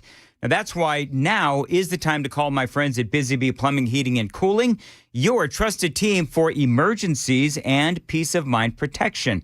Now, right now, get 40% off whole home surge protectors with any electrical repair. Keep your home safe from sudden outages and voltage spikes. And if cold temperatures have wrecked your pipes, Busy Bee has you covered with $500 off select whole home water repipes. Restore your plumbing before small leaks turn into costly floods. Got a clog you can't clear? Don't wait. Ask for their $93 or free residential main line clog special. If they can't clear it, you don't pay, courtesy of Busy Bee Plumbing, Heating, and Cooling. Find them online, busybeehvac.com, 615-775-7833. Busy Bee will take the sting out of winter problems, 615-775-7833.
657 Super Talk, 99.7 WTN. Dan Mand is here. And, okay, so this is interesting. I got a little bit of ADD today, but apparently there are folks on the left who are saying to the Democrats, do not fall into the abolish ICE trap again. I don't think the left can help themselves. Like, I think that there are so many. Joan, have you seen this? Sam, have you seen this? I wish we could do video. They're getting ready to fix our video system, and we'll be able to show videos again on Super Talk TV. Allegedly. But have you seen the preponderance of bat crap crazy Democrats who are just screaming like obscenities and just screaming screaming their hatred of all things Trump and all things conservatives? You got people that are like driving in cars. Remember earlier, a couple of days ago, you had people protesting. I think it was in a Target because Target was allowing ICE agents to use the bathroom. Remember that? And I think that they're so emotional that they can't help themselves. I can't air it because it's all F-bombs, right? It's all F-bombs and SH bombs. But there is a video out there, and I saw it yesterday, where this purple-haired lady is driving in a car, and she is just screaming at the top of her lungs.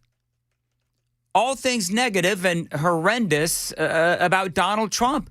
There is another one, a guy who somehow hit my Facebook feed, and he's talking about justifying killing Donald Trump. And I don't understand.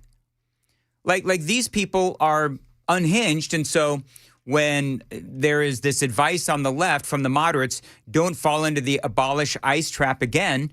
Well, from a purely political perspective, I get what they're saying, but I don't think the crazed, emotional Democrats have it in them to be able to not start screaming shame and abolish ICE and the rest of that nonsense to their own peril. I would invite them, please, continue to call for the defunding and the abolishing of ICE. It is 7 o'clock on Super Talk 99.7 WTN.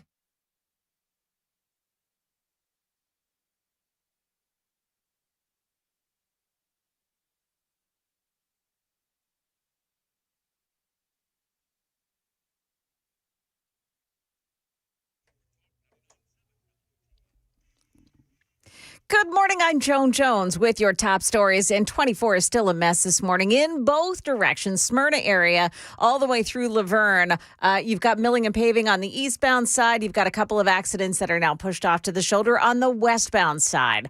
Warm today, rain arriving later on north of I-40. This could be thunderstorms with some high winds. Here's Stefano. 7 o'clock this evening until midnight tonight. That's our window for strong thunderstorms. There's still no tornado threat.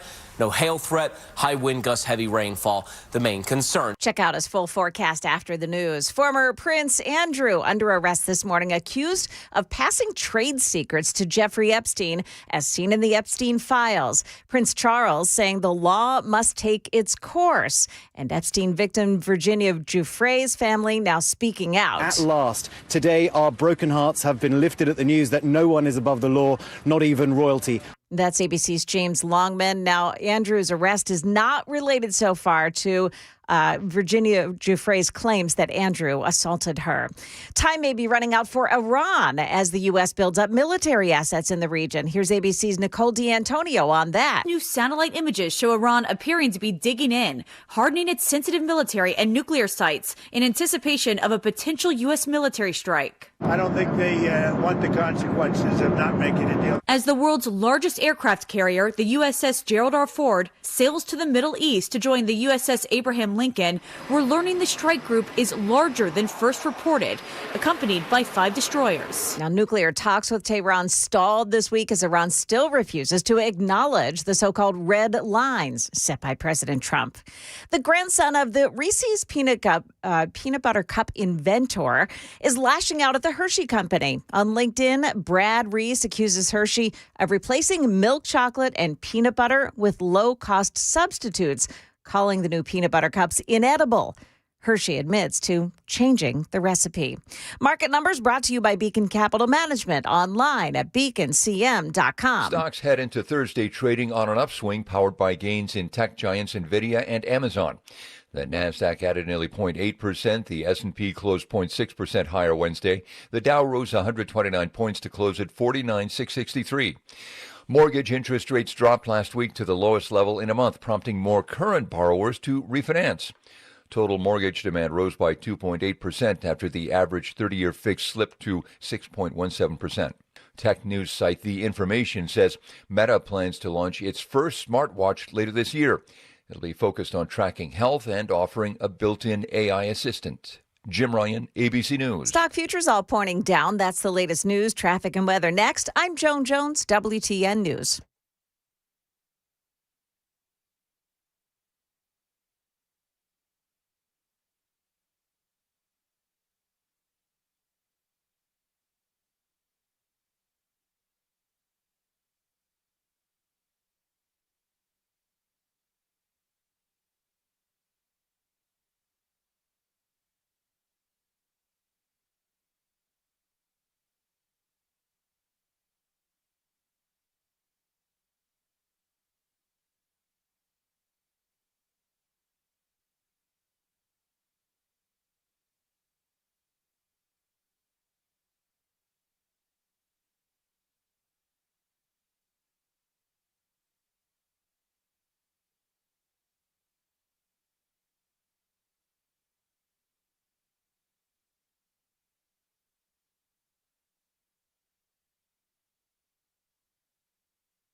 Okay, still a mess on 24 this morning. West side, also the eastbound side, both areas between Smyrna and through Laverne, all the way up through the Antioch area. It's really, really slow this morning. You've got milling and paving on the eastbound side, Waldron Road to Almaville continuing. Also in Lebanon, Highway 109 at Callis Road, south of I-40, it's an accident this morning involving injuries. 840 eastbound in Franklin, got an accident past I-65. Traffic every 10 minutes every morning on Super Talk 99.7 WTN.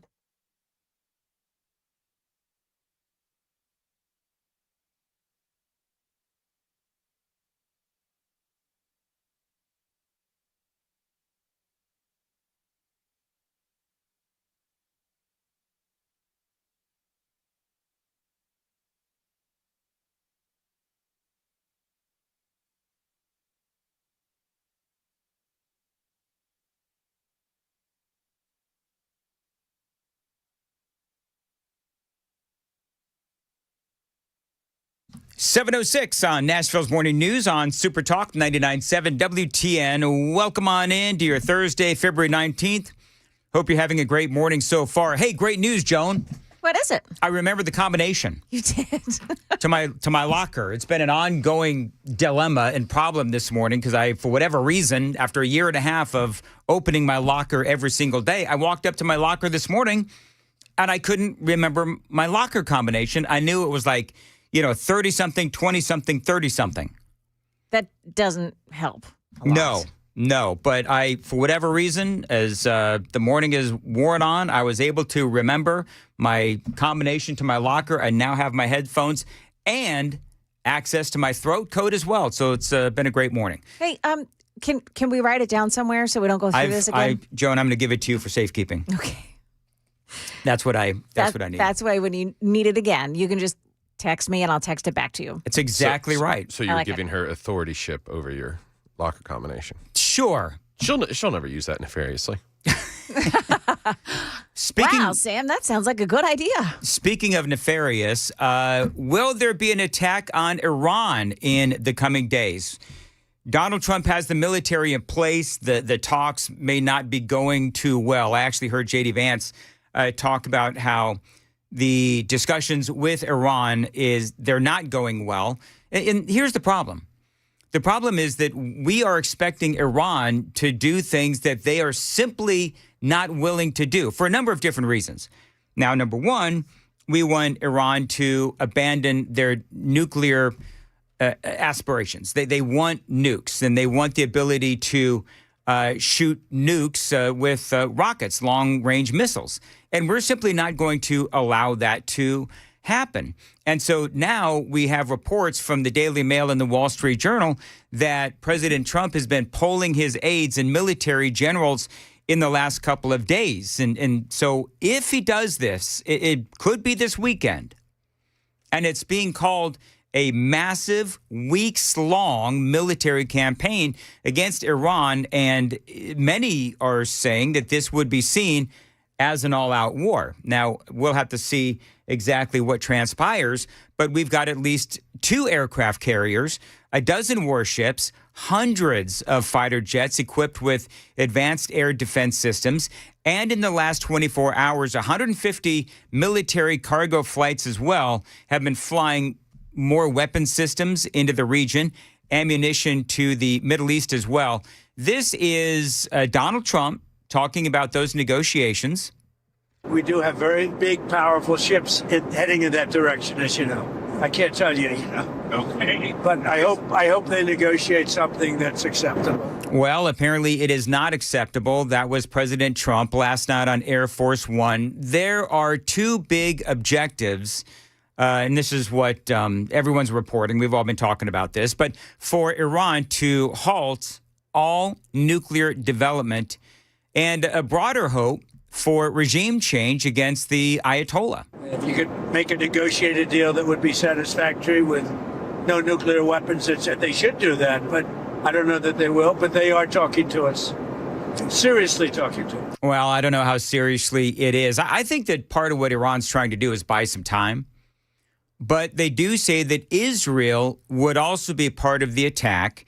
Let's also not forget, a couple of days ago, we talked about this, that they closed part of the Strait of Hormuz, again, earlier this week, trying to, was that yesterday? I think it was yesterday or the day before. Really an odd flex for Iran right before the talks. They closed it for Iranian war games. And obviously, as we talked about, that was part of their saber rattling, the Strait of Hormuz, where all of that oil flows through on tankers and so forth. And, this is very familiar because they've threatened to take over the Strait of Hormuz many times and close it to everyone. Now, they know that they can't do that. They don't have the military or the ships.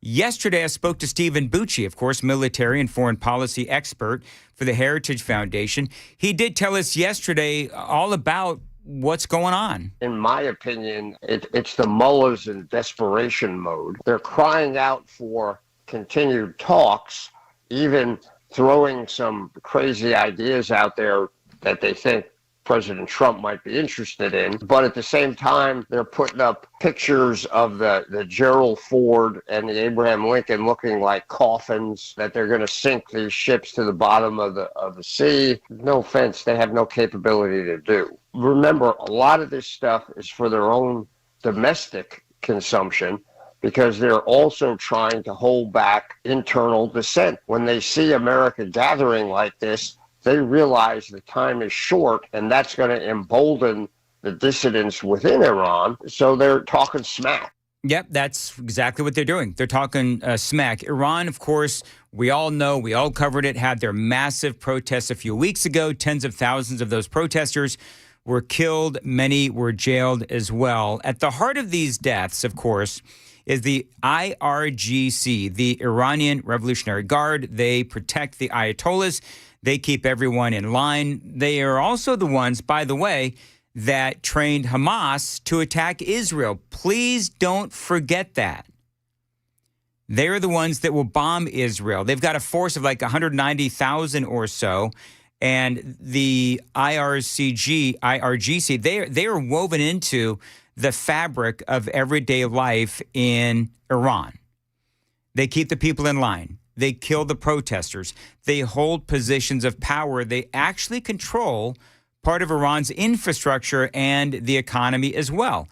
So now, I mean, not surprisingly, you have somebody like Ted Cruz, of course. He is all in. It is entirely possible, Sean, that in the next 6 months, we will see the regimes fall in Iran, in Venezuela, and in Cuba. And we could also see governments replace them that want to be friends with the United States of America. Now, let me be clear. I'm not being Pollyannish about this. There are 1,000 things that can go wrong. But if that happens, this would be the most consequential geopolitical shift since the fall of the Berlin Wall, since America won the Cold War without firing a shot. I spoke with President Trump the day before yesterday, and we talked in particular about Iran. And I said, this moment, the regime is teetering. The Ayatollah is in his last days. And I said, do not let this opportunity pass. Well, he's right about a couple of things. Ted Cruz, I have great respect for the Texas senator, but he's right about things going wrong. There's a lot of things that can go wrong. You folks know I'm not a big regime change guy, never have been. Donald Trump is not going to be putting boots on the ground, at least most people don't believe that he'll be putting boots on the ground. Our allies in the region are a bit wary of us trying to take out the leadership in Iran as well, because, yes, it could lead to broader conflicts. Iran says they'll go after our bases in the region as well. They could go after Israel. They could try and attack our allies as well. Russia and China could get involved. And so even if we see this, and, you know, this is part of the storyline, even if we see this as, you know what, we're going in, we're trying to take out the Revolutionary Guard, we're trying to take out the Ayatollah, but it's a very surgical and strategic attack, well, that's all fine, well, and good, but you're going to have other nations that are our enemies, like Russia and like China, who will see us as essentially declaring war on one of their allies or frenemies or whatever it is that you want to call it, and they could get involved as well. Now, it is worth noting that they didn't do jack when we took out their nuclear capabilities months ago, but this is going to be a little different because this, while it will be surgical, they're saying this is going to be a several weeks long effort. So they could see this as America declaring war on Iran. So there's a lot to this. One of the big questions is, what will they do against Israel? I would say that they're going to have their hands full dealing with us. But, you know, here's the other thing, and this is my biggest issue, is that we don't have a real clear path towards who will take over that country. That would lead to internal battles as well, and this is something that I've been warning about for quite some time. Got a little bit more on this. It is 7:15. Time to check the roads on WTN.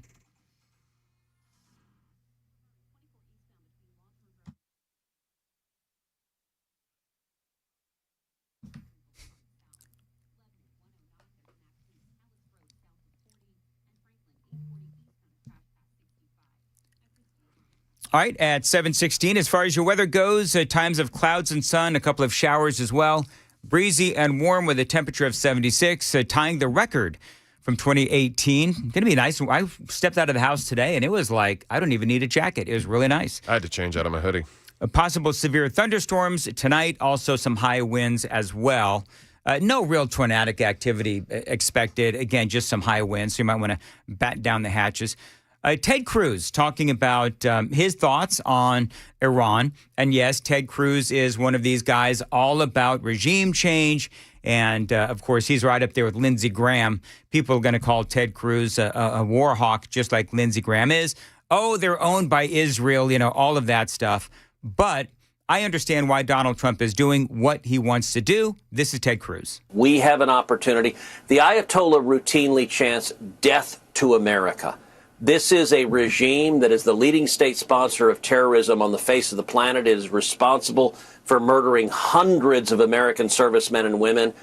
The Iranian regime has provided over 90% of the funding for Hamas and for Hezbollah. To see the mullahs toppled would be a tremendous advance for the people of Iran. It would be a tremendous advance for the Middle East. But most critically, it would be a massive improvement in the national security of the United States. I believe President Trump is providing the leadership that is necessary, and it's making our country a lot safer. So, will it make our country safer? A lot of people say yes. Other people say no, we shouldn't be involved. I get where Ted Cruz is going. The Iranian people really do want this as well. We've already sort of, taken them right there with the president saying, we've got your back. We support you during those protests. And of course, we all know what happened. That help didn't necessarily come. Maybe that help is going to be forthcoming. Some people are saying maybe it'll even happen this weekend. So we'll have to see what happens. But a bottom line is, for a lot of folks within the Trump administration, it does seem like a foregone conclusion that the president is going to use a lot of that military might that we've been moving into the region to attack Iran this weekend. But you know what? Stop me when you've heard this before, right? Because, it's been, what has it been, Joan? Like the last 3 or 4 weekends, we've been expecting that Donald Trump was going to, and why he does this on the weekend, I have no idea. Yeah, I know. I wondered this too. Yeah, why is it always on the weekend? I'm a little behind the scenes. I've been on call because the plan is, like, if we end up attacking Iran, then Red Eye Radio is going to go live on the weekend. So I'm going to have to do that. Oh, so it's like, dude, can you do this during the week so I don't have to work on the weekend? Because it's all about me. Whatever. I think President Trump is giving Iran just enough rope to hang themselves. Yep. He's just letting it out there. Keep going. You know keep what? Going. Okay. Here's what Trump is trying to do. He is trying to give Iran enough time to come to their senses. Yeah. Like, he wants to make sure that the world literally sees Iran publicly giving him the middle finger. And so when they go out and they close part of the Strait of Hormuz with war games, with all of their rhetoric, right when these negotiations are starting, well, there's some that would say that they're not giving President Trump much of a choice. If that's the way that you're going to go into these negotiations, you're only asking for trouble. Right. But as Stephen Bucci said, they've got a big problem within Iran because right now the Iranian regime looks weak or weakened. And so they have to sort of show that they are in control and they are in charge and they are respected on the world stage. And I don't believe that Iran is respected on the world stage. I think there's a lot of nations that are sort of, wary of Iran, but I don't think that they're necessarily respected. And I think that President Trump, if we're going to go down the road of regime change, we better have a clear path as to who is going to take over. And I don't believe that this is going to be as easy as Venezuela was. And I'm not saying that removing Venezuela's leader Maduro was easy, but that was like one guy. And all the loyalists within Venezuela, they seem to have fallen in line. Maybe they're waiting for their opportunity. I don't know. But in Iran, you've got the Ayatollah, you've got all of those mullahs, you've got the local mayors, and they're all sort of, really deeply rooted in Iran. And so this is going to be harder than what we saw in Venezuela. So nobody wants to see us occupying Iran. Trust me on that. So this is going to be a very dicey situation. The people of Iran want it. Who knows what the Revolutionary Guard wants? Ultimately, it's going to be them that is going to have to deal with anything that we do. And sometimes, a lot of people are saying it could be up to them. Do they decide that they're going to follow the Ayatollahs? And if we decide to take out the Ayatollahs, how far will they go to protect the Ayatollahs and the loyalists? Or will they have their own person that they eventually want to put in charge? Because remember, as I was going through all this, the Iranian Revolutionary Guard, they're embedded. It's not just a military force. It's almost like a part of the government. They have roots in the government as well within Iran. So this is going to be interesting to see how Donald Trump plays this and how the Iranians will play this if we ultimately go in. Hey, let's do a Daily Dan poll. Do you support President Trump in a strategic surgical attack on Iran? Go to YouTube, watch us on YouTube, comment in the chat section there on YouTube, and throw us a bone and take the poll as well. And like and subscribe if you would too. 723, Joan Jones has the news coming up at 7:30. Joan. Yeah, coming up here, Dan, thunderstorms today, but not threatening weather. We've got details with Stefano coming up. Also, 8 bodies recovered overnight after an avalanche in Northern California. That's all coming up at 7:30 on Super Talk 99.7 WTN. Thank you, Joan. 724. Sell your home with the guaranteed offer from Mark Spain Real Estate and choose when you want to move. There's no showings, no open houses, and no stress. Dan Mandis here, with the guaranteed offer from Mark Spain Real Estate. You can skip the uncertainty of a traditional home sale and sell your home fast for all cash in as little as 21 days. Now, listen to what their client BR had to say. Mark Spain Real Estate sold my home within 30 days. We received 4 offers in just a week. And thanks to Mark Spain Real Estate, the process was by far the easiest and the quickest. I would definitely recommend them to my friends and family, says BR. And I couldn't agree more. I'm always impressed with how easy Mark Spain Real Estate makes selling a home. For 30 years, Mark Spain Real Estate has been serving families just like yours and has helped over 72,000 satisfied clients. You can trust the most experienced real estate team in America to sell your home stress-free and for the most money. Call them 855-299-SOLD or go to markspain.com to get a guaranteed offer on your home today. That's markspain.com and start packing.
728 Super Talk 99.7 WTN. Hey, Joan. Yeah. You think Hillary Clinton's going to run? Why is she on morning to pick up more meds? Why is she on morning? What did you say? To the pharmacy to pick up more meds. Why is she on Morning Joe? And why is she just suddenly making the rounds? And by the way, this was something that she said yesterday, very controversial. We haven't gotten to the more perfect union, and we fought a civil war over part of it. And people have been protesting, for hundreds of years that, things were not as they should be, given our ideals and how we should be moving toward them. So I think that's what makes us so special as a country. And the idea that you could turn the clock back and try to recreate a world that never was, dominated by, let's say it, white men of a certain persuasion, a certain religion, a certain point of view, a certain ideology, is just doing such damage to. So of course, what is that, white Christian men? Is that what she's Yes. blasting? Yes. Gotta love Hillary Clinton and the Democrats. Here we go. What we should be aiming for. And we were on the path toward that. I mean, imperfectly, lots of, bumps along the way, but I agree with you. We were on the right trajectory. All right. So Hillary Clinton demonizing white Christian men, apparently, not apparently, it sounds like that's what she was saying, as the enemy. And we'll see if she is actually considering running. I've heard people say that she is considering running. I cannot imagine. She's run twice already, right? I think twice. It's twice. Two-time loser. See, if she's a media whore. Sorry, Whoa. I hate that word. But she is. I mean, that's what she does. And if somebody's willing, if she puts the feelers out there to be on the Joe Scarborough show, and Joe Scarborough says, yeah, she's there. Right. I mean, she would appear in a dirt storm if there was a camera there to take her photo. Well, that's her demon summoning spell, right? Yeah. Well, that woman is a walking dirt storm. Anyway, got to go. 7:31 on WTN.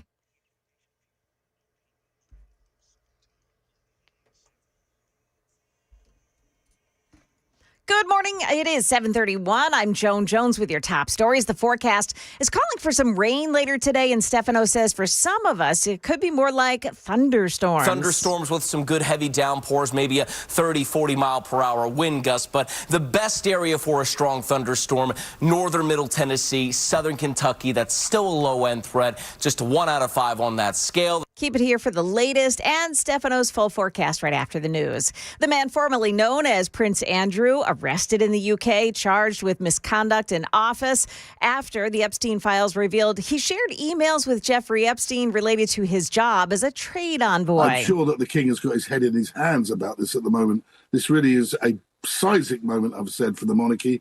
I do believe, nothing like this has ever happened before. That's ABC News contributor Robert Jobson. Now, Andrew has not been charged with anything related to sex trafficking at this point. The latest now on the avalanche in Northern California, where 8 people have now been found dead. 6 skiers from that same group were rescued, but 1 person is still missing. New details overnight about the 8 skiers killed in Tuesday's avalanche disaster near Lake Tahoe. The group was made up of mostly mothers from Mill Valley, California, whose children attend the same school. A 9th skier is still missing. It's the deadliest ski-related avalanche in U.S. history. ABC's Sophie Flay. First Lady Melania Trump's inaugural gown is going on display at the Smithsonian National Museum of American History. It's that gown whose fitting was part of the Melania documentary in theaters this month. The Smithsonian displayed her 2017 inaugural gown as well. That is the latest news. We've got your traffic and weather next. I'm Joan Jones, WTN News.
Still a mess on 24 this morning in both directions, starting in the Smyrna area and all the way through Nashville. You've got the milling and paving on the eastbound side as well, Waldron Road to Almaville Road. An accident in Franklin on Clovercraft Road. It's west of Wilson Pike. Careful there. 65 south in Talbot's Corner. There's a crash on the right shoulder at Trinity Lane. And 40 west in Pegram. That's an accident there past McCrory Lane. Traffic every 10 minutes every morning on Super Talk 99.7 WTN.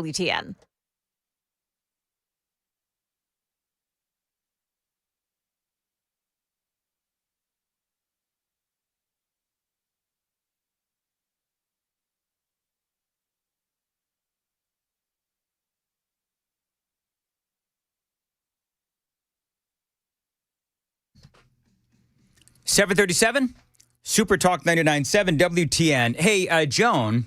Yes. Really looking forward to 7:45 this morning. Yep.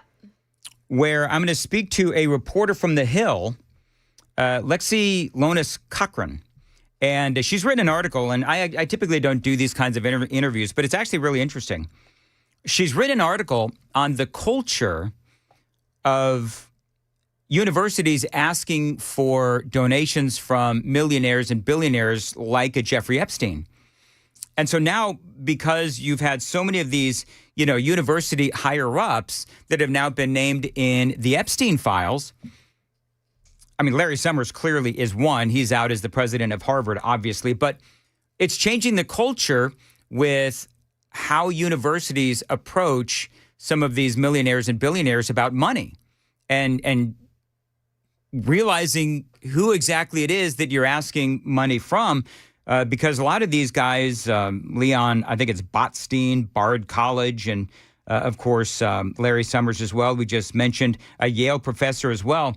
They were engaging with Jeffrey Epstein after he had been served time for the trafficking of girls. And so they're asking for money from this guy who everybody knows is a pedophile.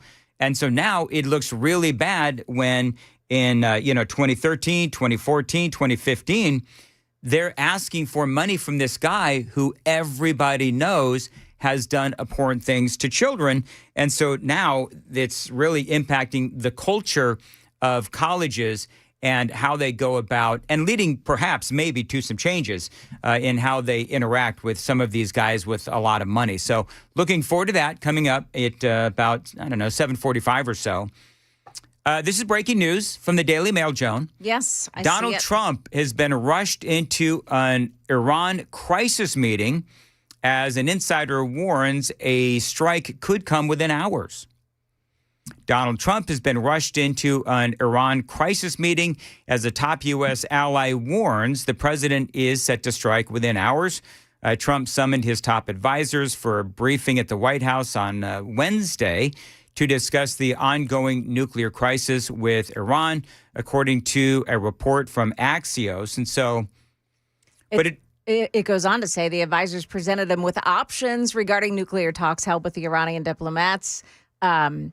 The closest ever the U.S. has been to launching a major war against Iran. So pretty serious stuff going on right now. You think it'll happen before lunchtime?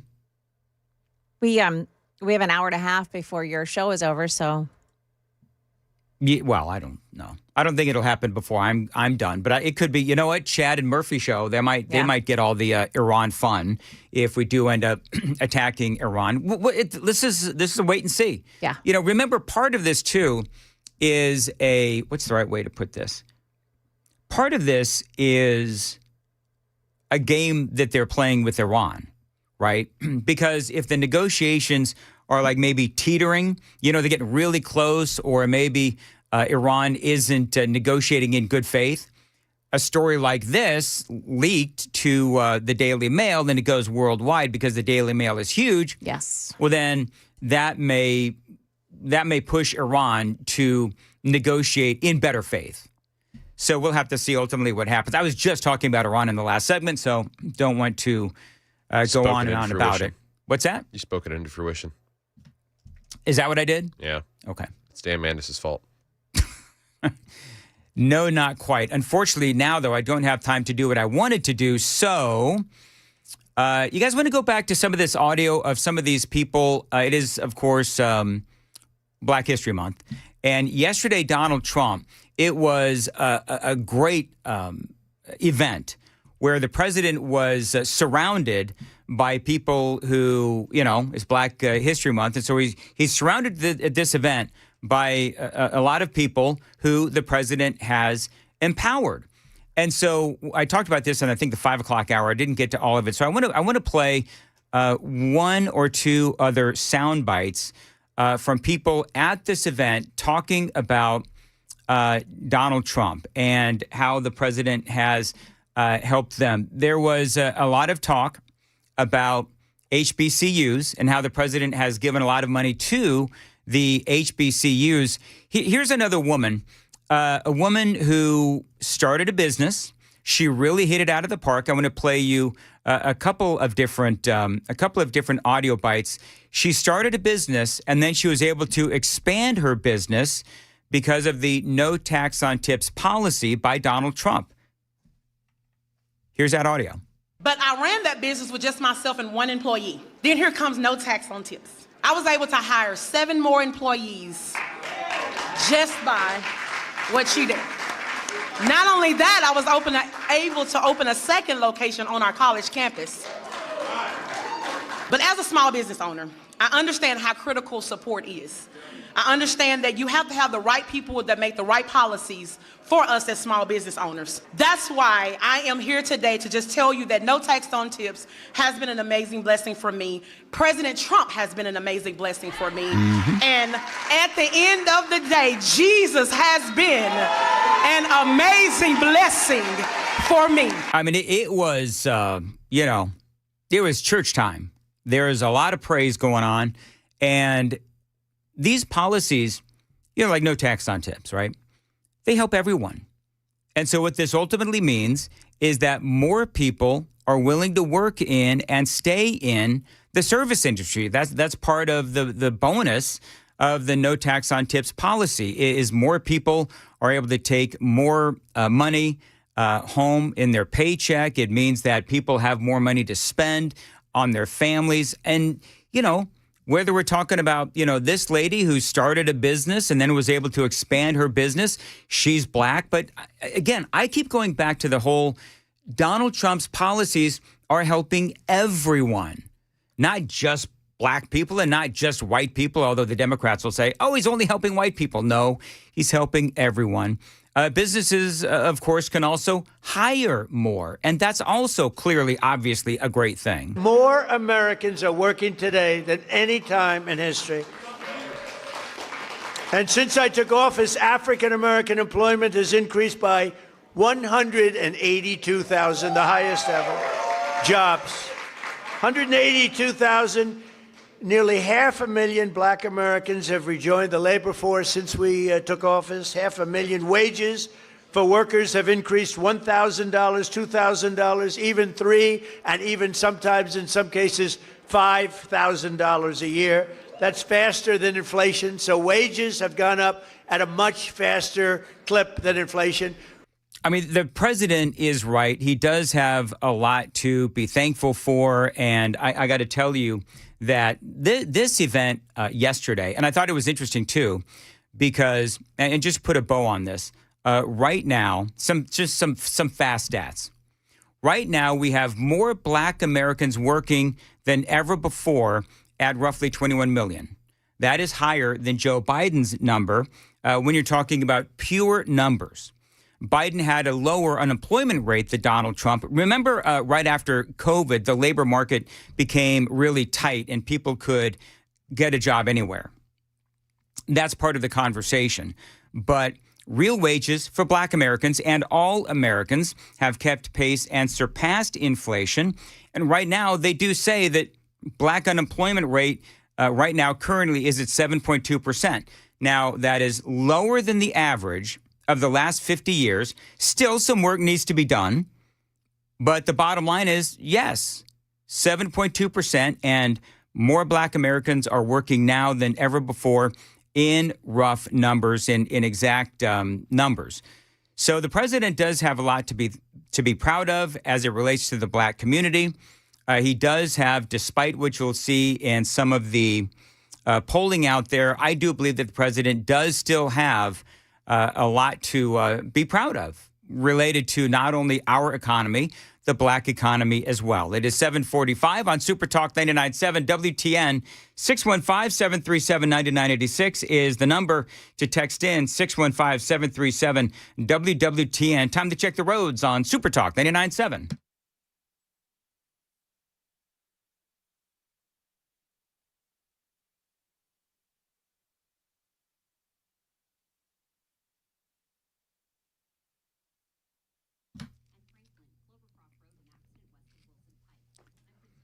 All right, at 7:47, Nashville's Morning News on Super Talk 99.7. It looks like I've been stood up from my much anticipated.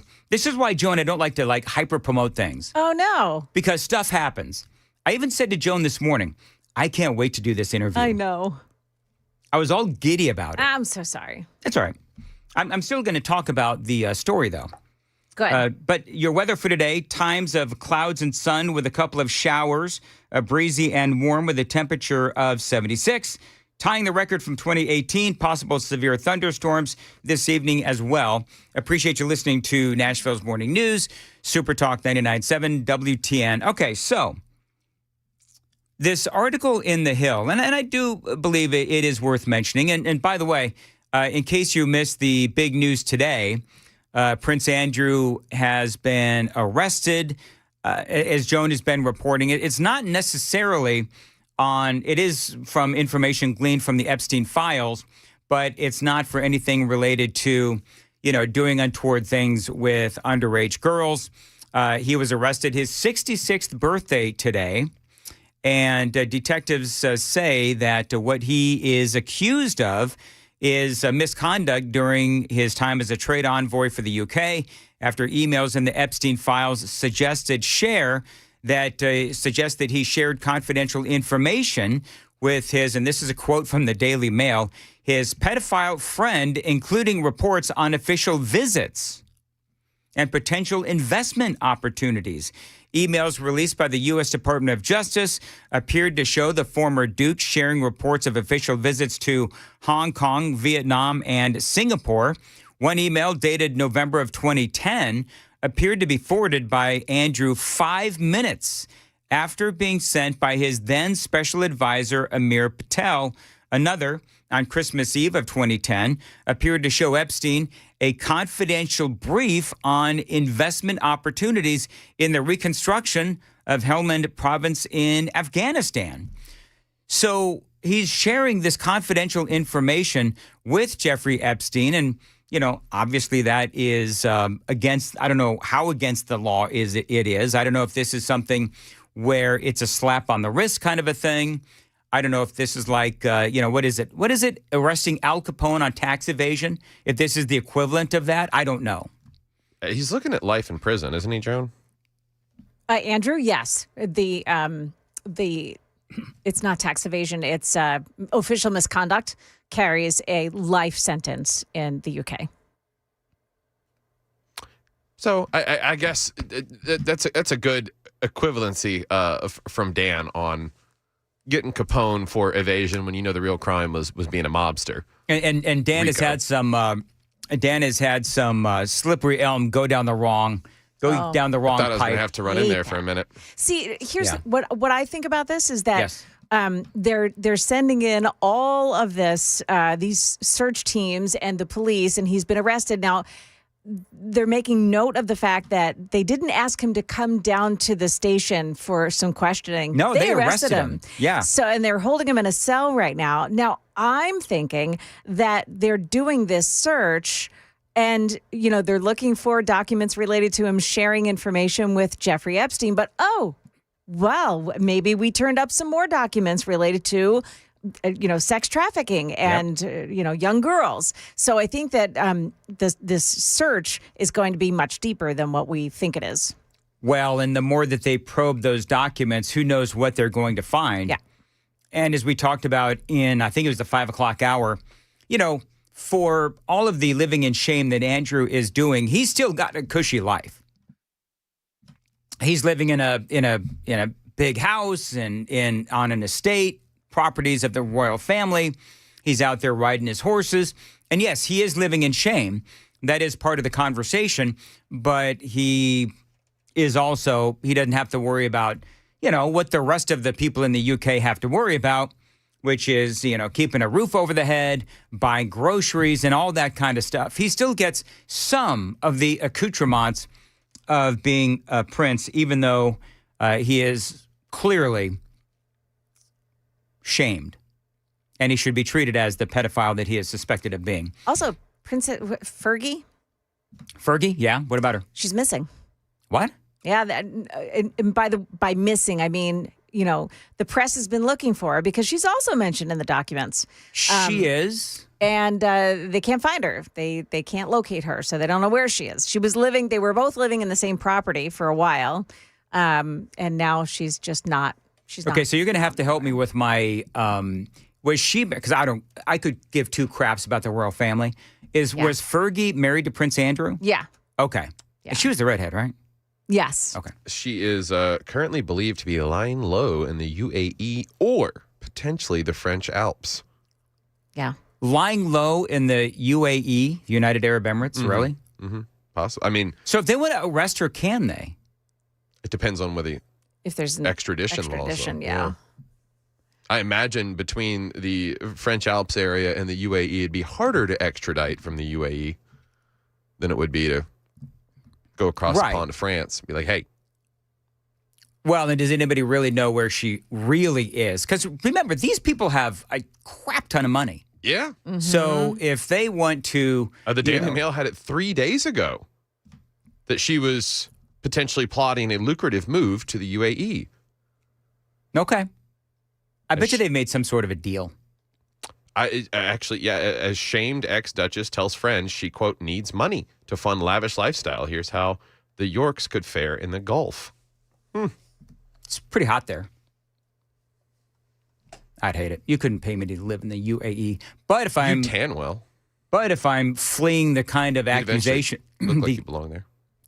They're fleeing the kind of accusations that she is facing, then, yeah, it makes all the sense in the world that she would actually want to flee. All right, got to go. Coming up, we will talk about all of these college professors and some, heads of college as well that are in some trouble because they were asking Jeffrey Epstein for money long after 2008 when he spent time in jail for doing what he did. We'll talk about that and a whole lot more straight ahead. Super Talk 99.7 WTN 754. Jones got the news coming up at 8. Yeah, the U.S. has just sent the world's largest aircraft carrier to the Middle East. We've got an update on what's happening this morning. And also, who stashed guns in the woods next to a Nashville high school? It's coming up at 8 on Super Talk 99.7 WTN.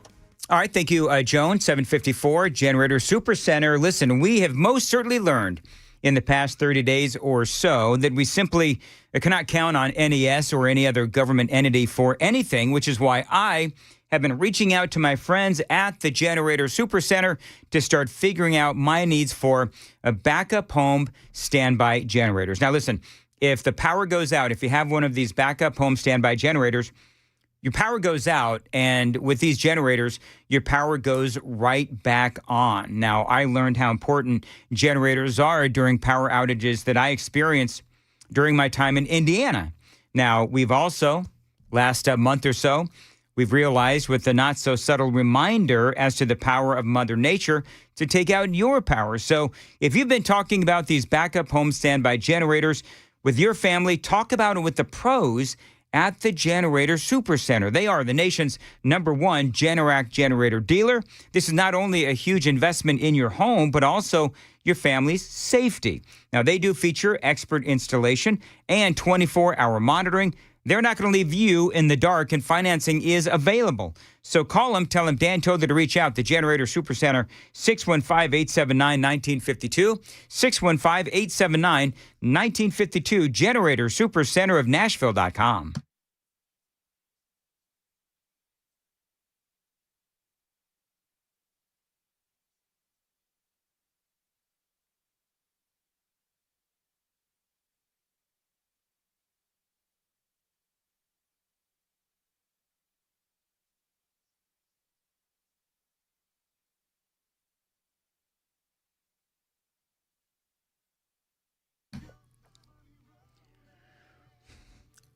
7:56, Window Nation. Listen, is your heat running more than it should be? It's probably because your window insulation has failed. And when it does, all of your heat escapes and the cold does get in. The pros at Window Nation can help you get new energy-efficient windows at a great price. Now, Window Nation's Buy 4, Get 4 Windows free sale is going on right now. It is a great time to replace all the windows in your home. You could also get them with zero money down, zero monthly payments, and zero interest for 2 years. You act right now, you can get an extra 10% off for this month. It is, of course, the month of Valentine's Day. I love that deal. So check them out. WindowNation.com is the website, WindowNation.com. This is a company that has a 96% customer satisfaction rating, over 45,000 five-star reviews. And don't forget the great deal. Buy 4, get 4 windows free. That sale is going on right now. You can also get them with zero money down, zero monthly payments, and zero interest for 2 years, and an extra 10% off. Tell them Dan Man just told you to reach out, WindowNation.com.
Good morning. I'm Joan Jones with your top stories, and reports are saying that President Trump has been rushed into a crisis meeting this morning with top advisors as a top U.S. ally is warning the president is set to strike Iran within hours. ABC News is reporting that the USS Gerald Ford, the world's largest aircraft carrier, is now heading to the Middle East, joined by 5 destroyers equipped with air defense systems that can shoot down incoming missiles and tomahawks that can strike targets 1,000 miles away. This rapid escalation comes as new satellite images show Iran repairing and fortifying sites, and despite those ongoing nuclear talks between the U.S. and Iran. Now, both sides say some progress has been made, but that they are still very far apart. And a senior U.S. official tells ABC News that Iran is expected to submit a written proposal aimed at resolving these issues in the coming weeks, but it's unclear when. And the White House is refusing to set a deadline for when President Trump will decide what comes next. ABC's Mary Bruce reporting there. Now, War Secretary Pete Hegseth was scheduled to make a stop in Nashville today,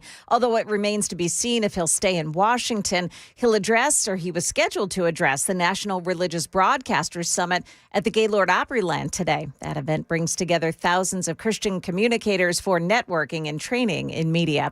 Andrew Mountbatten Windsor, formerly known as Prince Andrew, arrested today. Now, while his arrest is related to the Jeffrey Epstein files, it is not related to sex trafficking. This pertains to emails, we believe, that were published recently in the most recent Epstein files published by the Department of Justice, which seem to suggest, they allege that Andrew was forwarding emails to Jeffrey Epstein whilst he was trade envoy here in the UK. Now, as a public official, that is misconduct. That is what the police are alleging. That's the charges that they presumably are bringing to him if they do indeed charge him. That's ABC correspondent James Longman. Today, by the way, is Andrew's birthday. He turned 66. At East Nashville High School yesterday, staff noticed a student doing something suspicious in the woods. They checked it out and found 2 guns stashed in a tree line. According to Metro Police, the guns were found in a wood line by the football stadium. One of the guns was reported stolen back in 2024 during a car break-in. The 16-year-old is charged in juvenile court for carrying the weapons onto school property and firearm theft. That's News 2's Kendall Ashman there.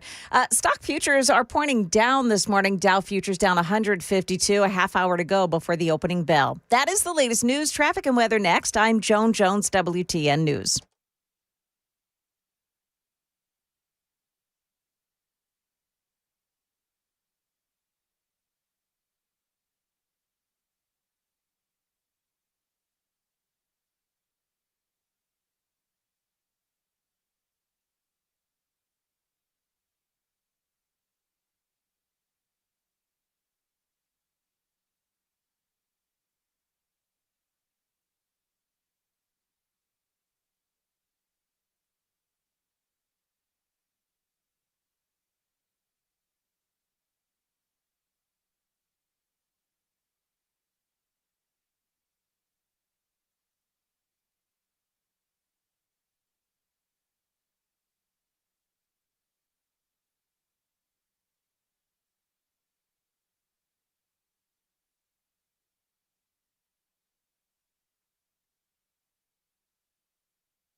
While 24 is still just a mess this morning, the westbound side is very slow from the Smyrna area all the way into Nashville. The eastbound side jammed up around that milling and paving area on the eastbound side, Waldron Road to Sam Ridley Parkway. It is stop and go from Old Hickory Boulevard through that spot this morning. You've got delays in Goodlettsville, Dickerson Pike at Campbell Road. That's where you find a crash. Franklin on Clovercroft Road, west of Wilson Pike. That's a vehicle vehicle into a pole in that spot. 24 eastbound as well in Joelton, just before Whites Creek Pike. You've got a crash that takes out the left lane. An accident in Antioch on Murfreesboro Pike at Mount View Road. Traffic every 10 minutes every morning on Super Talk 99.7 WTN.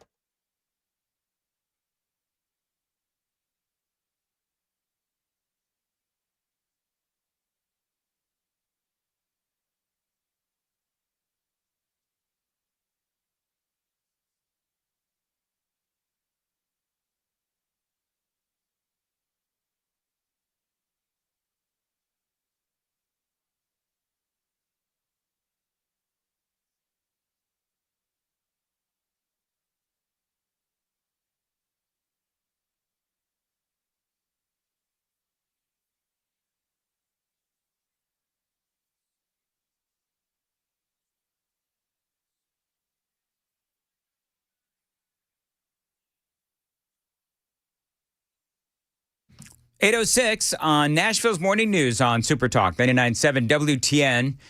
Appreciate you being here. And boy, there. Okay. I want to do a couple of things. Coming up, the mayor believes, we talked about this topic yesterday. The mayor of Nashville believes that he is being given a bad rap for the comments he made about Acme Feed and Seed, and how Tom Morales, the owner of Acme Feed and Seed, is going to have to close down because of the abhorrent property tax that has, it's gone up $500,000. We talked about this a lot yesterday. We didn't hear the audio yesterday. We now have the audio. The mayor's office believes that the audio will give more context as to what the mayor said, and they say it's going to make the mayor sound more sympathetic. So we're going to play that coming up. I do want to play this, though, just because news is ricocheting all over the place. Yeah. A video is resurfacing. Joan, thank you for sending this to me. And I have posted this to my ex. A video is resurfacing of Donald Trump in 2015 calling out Prince Andrew, who, of course, today has been arrested. And this is, I've not heard this audio yet.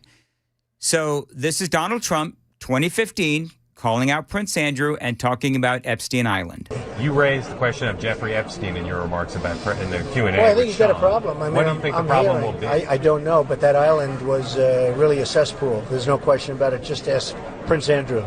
He'll tell you about it. Woo-wee. Wow, that was a Bloomberg politics reporter asking him that question. And he threw it down. Scorched earth. 2015. Here it is again, just real quick. You raised the question of Jeffrey Epstein in your remarks about in the Q&A. Well, I think he's got a problem. What do you think the problem will be? I don't know, but that island was really a cesspool. There's no question about it. Just ask Prince Andrew. He'll tell you about it. Hey, you know what's so funny about the question of Jeffrey Epstein? You know what's so funny about that too? We don't have video right now, but did you notice as too, Joan? He kind of has a sinister smile. The president does when he says, "Just ask Prince Andrew." So, you know what? When he does this, every once in a while, he'll drop a truth bomb, and it seems loosely connected to a story or accusatory in nature. But then later on, you learn that there's he knew something we all didn't know, and he was right. Yep. No, you are absolutely right. Okay. Let's talk about the mayor and everything that's been going on. Do you have that audio ready? Okay, so Sam's going to play a piece of audio. Let me set it up real quick. We talked about, I think probably Murphy Show talked about this too, where the mayor is accused of not necessarily being real sympathetic to Tom Morales, who owns Acme Feed and Seed, where his property taxes have literally gone up $500,000. Now, Fox 17... And Dennis Ferrier, they posted his quote, but they didn't post the audio. So the posted quote was this.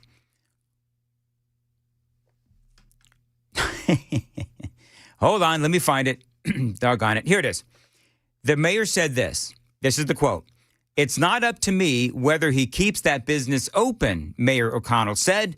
The market evolves, new businesses start, even as beloved old businesses close. So that was the posted quote. It was words only. They didn't post the actual audio. So the mayor's office, from what I can gather, Dennis Ferrier, he is being accused, and Fox 17 was accused of essentially taking the mayor's quote, I don't know about out of context, but out of spirit. Did you see how Fox 17 responded? No, go ahead. So he intros the explanation of the clip. So it's all included in this nice little video if you want me to just go from the jump on it. Go ahead. The mayor can say he was misrepresented. I disagree. We characterize the mayor's comments as a person who showed no interest in saving Acme Feed and Seed. We are now going to play his entire unedited statement on the survival of Acme Feed and Seed. Listen carefully. Decide for yourself. Tom Morales, owner of Acme Feed and Seed, one of the most iconic buildings in downtown, is prepared to close his doors. His property tax went from $129,000 to $600,000. And are you willing to let a treasure like that close based on what he says is a punitive tax? Well, I mean, I think the hard part for all of us in moments like this, and happy to invite the assessor up because, this is a combination of how these things work, but we've had the comptroller review these valuations, and the comptroller has determined that downtown's valuations are reflecting market value at this point. It's an incredibly valuable piece of property. My understanding is Tom has already entertained some significant offers recognizing that value. So it's not up to me whether he is going to keep that business open. It's up to him as a property owner to determine how to capture the value that's inherent in the property at this point. Well, they're pass-through costs, right? Because he's renting that building. I mean, he spent $6.5 million renovating with the investors.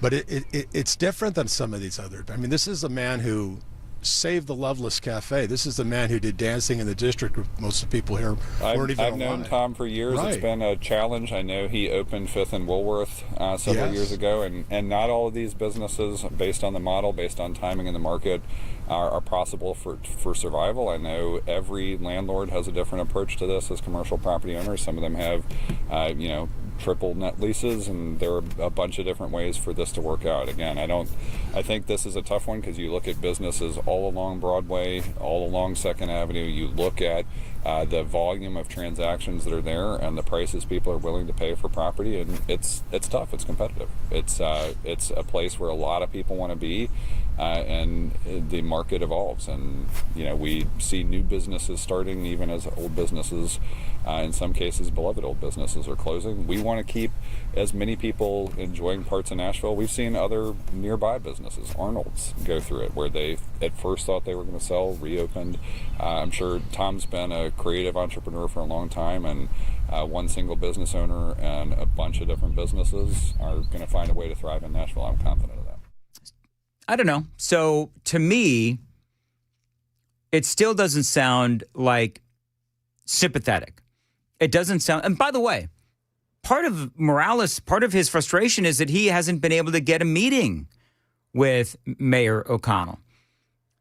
I wrote this down. The prices people are willing to pay for properties. It's my contention that there's probably some other business, because it's down there on Lower Broad. So I'm assuming that there's some sort of deal being worked out where another business is able to move in there. Maybe somebody that the mayor has a relationship with. I don't know. But the fact that the mayor won't even take a meeting with Tom Morales, and we talked about this yesterday, so I don't want to, regurgitate too much from yesterday. But there's people that are saying, all right, so who's going to move in there? Because part of the dynamic of Lower Broad and of Nashville, remember, you've got all of these places, and I've been to Acme Feed and Seed, and I've been to Kid Rock's, I've been to Old Red, I've been to Morgan Wallen's. A lot of these places, even though they have the names of country artists on them, those are corporate owned. And so they can, number one, I think some of these places are bigger, and number two, because they are corporate owned, they're able to sort of cushion the blow of the higher taxes more than a guy like Tom Morales. So I don't know. Did you, Sam and Joan, did you believe that audio shows the mayor in a more sympathetic light? I don't. It's just, I think he's sort of matter of fact where he's not recognizing the problem that local business owners and independent business owners are facing. And it doesn't sound like he cares. It sounds like he's just, well, that's the way it is. You're going to have to deal with it. Business as usual. Yeah, business as usual. Well, it's just funny when they choose to be free market capitalists when they know they can drain a new business or company for the tax revenue. Also, he said in there that the new taxes reflect the valuation of the properties in downtown. What they're actually doing, they're not reflecting the valuations. They're setting the valuation. Mm-hmm. Right. This is them jacking up the price of properties so that they can get more tax money. Yep. That's. I mean, didn't this already happen under John Cooper in the middle of COVID? That they had both commercial and residential property tax spikes, and people were like that put a lot of traditional businesses on edge as it was. Oh, yeah. And then they faded out a few years. If they survived the pandemic, they faded out after a few years. And now we're going to see even more of what made Nashville be eroded. Yeah, and we saw that all across the country where, smaller independent companies were forced to shut down, but Target or Walmart were allowed to be open. So, and there's a lot of folks that are saying on the super text line, yes, it does sound like the mayor sounded less sympathetic, not more. Tim says, sounds like the mayor has had a contentious relationship with Tom Morales. And I surmised yesterday that, I do wonder if, because Acme Feed and Seed, that does represent old Nashville. And I believe that there's a certain part of the city that doesn't like old Nashville. It's too Southern. It's, too country. Maybe it's too traditional. Maybe it's too Christian. Maybe it's too white is what we said. So anyway, what I don't think it helps the mayor's case at all. Did we do traffic? No, we did not do traffic. All right, it is 8:18 on Super Talk 99.7. Time to check the roads on WTN.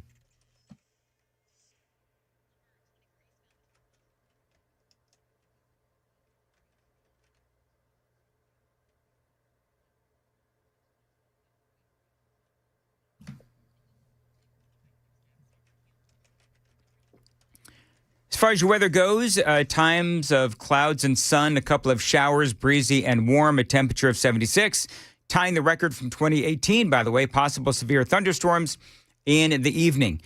The other thing about that audio from the mayor, and I believe that Dennis Ferrier is right. I believe that, just to defend Dennis Ferrier, I believe that the way that he posted the quote accurately represented what the mayor said. So putting that aside, I think that the mayor, when he said, well, I believe that Tom Morales has some lucrative offers for the building, well, that tells you that the mayor is not interested in trying to help Tom Morales save Acme Feed and Seed, as has been described, a beloved, very older generation business here in Nashville.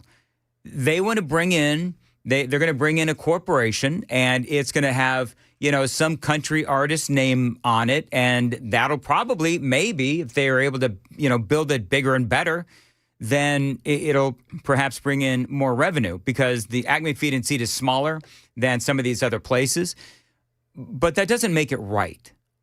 So we'll have to see ultimately what happens. But and I'm not dogging on Old Red. I love Old Red. Blake Shelton's, the place with Blake Shelton's name on it. I love Old Red. I've talked about going to Kid Rock's bar. I've talked about going to Kid Rock's restaurant. One of the best times Amy and I have ever had was when we went to Morgan Wallen's place. So I love those places.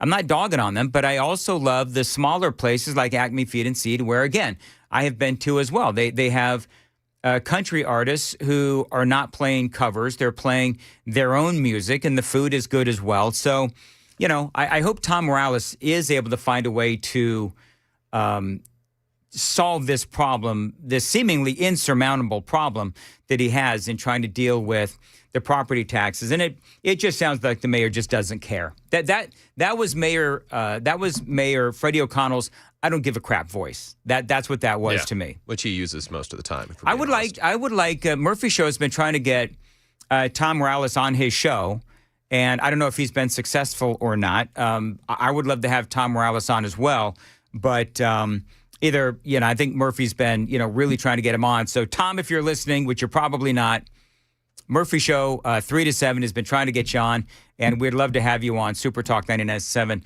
WTN, because I believe that at least most of us are on your side. I don't know about anybody else, but I know that me and Matt are on your side. All right, it is 8:21 on Super Talk 99.7 WTN, and do us a favor and go check out 997WTN.com for our Steak of the Union Legends Steakhouse in Smyrna is where it's going to be. It is going to be on Tuesday, the 24th of this month. We would love to see you there. I promise that Legend Steakhouse, Joan, is not going to smell like the Potomac River. Thank goodness. Potomac River has been overrun by poop, and so... It's the Poop-tomac. It's the Poop-tomac. So, no, Legend Steakhouse, you're going to walk in, it's going to smell like steak. There's going to be a lot of great conversation about politics, and you can come and you can hang out with me and Murphy Show and Chris and Chad as well, and we'll all just have a great time talking and eating, and then we'll all watch the president's State of the Union, and we'll converse on it afterwards as well. And I'm assuming the State of the Union will be heard right here on Super Talk 99.7 as well. But hope to see you there, Legend Steakhouse, and there's still tickets available, 997WTN.com. All right, it is 8:23 on Super Talk. Joan's got the news coming up at 8:30. Joan. Yes, search is underway in England right now as Prince Andrew is under arrest. And Elon Musk's Boring Company gets the big thumbs up from BNA. Those stories at 8:30 on Super Talk 99.7 WTN. Thank you, Joan. At 8:23, many of us simply are not where we want to be. We can eat right, we can exercise, but the reality is that sometimes we do just need a little help. And my friends at Contours in Cool Springs, they are here to help both women and men lose body fat and a whole lot more. Listen, I know that it's February 19th, but pretty soon, we're going to be talking about bathing suits and how you look in a bathing suit and how you look at the beach and the lake and at the swimming pool. You want to look and feel your best. That process starts right now with my friends at Contours in Cool Springs.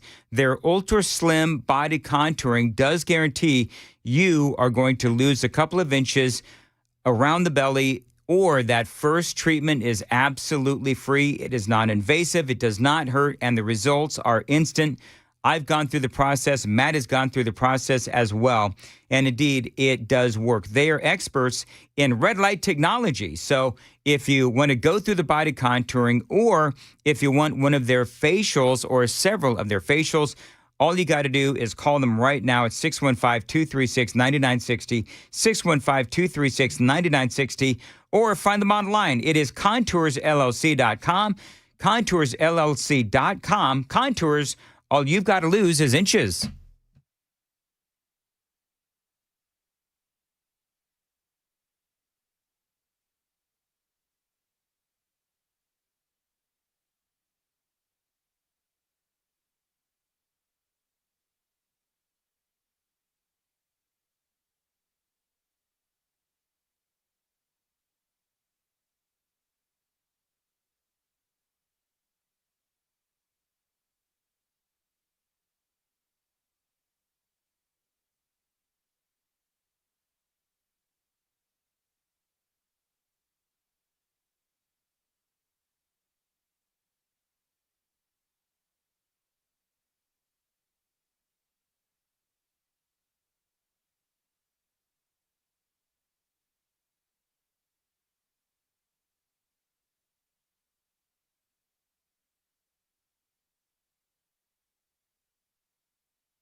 8:29, Nashville's Morning News on Super Talk 99.7 WTN. Chris Hand is back into house. You feeling better, Chris? Yeah, I'm getting there. We're doing all right. Are you getting there? Yeah. You doing all right? Yeah. Do you know, Joan, I think what inspired Chris to come into work today? What's that? Do you know what I think his motivating factor was? What made him feel and inspired him to get up off his bed of illness and come into work was our poetry reading yesterday in the 5. Must have been. I think that's what it clearly, was. Must have been. I heard it was just enthralling. I don't know if that's the word that I would use. Maybe enthrobbing. Oh, my. Oh, my. I got to go. 8:30 on WTN.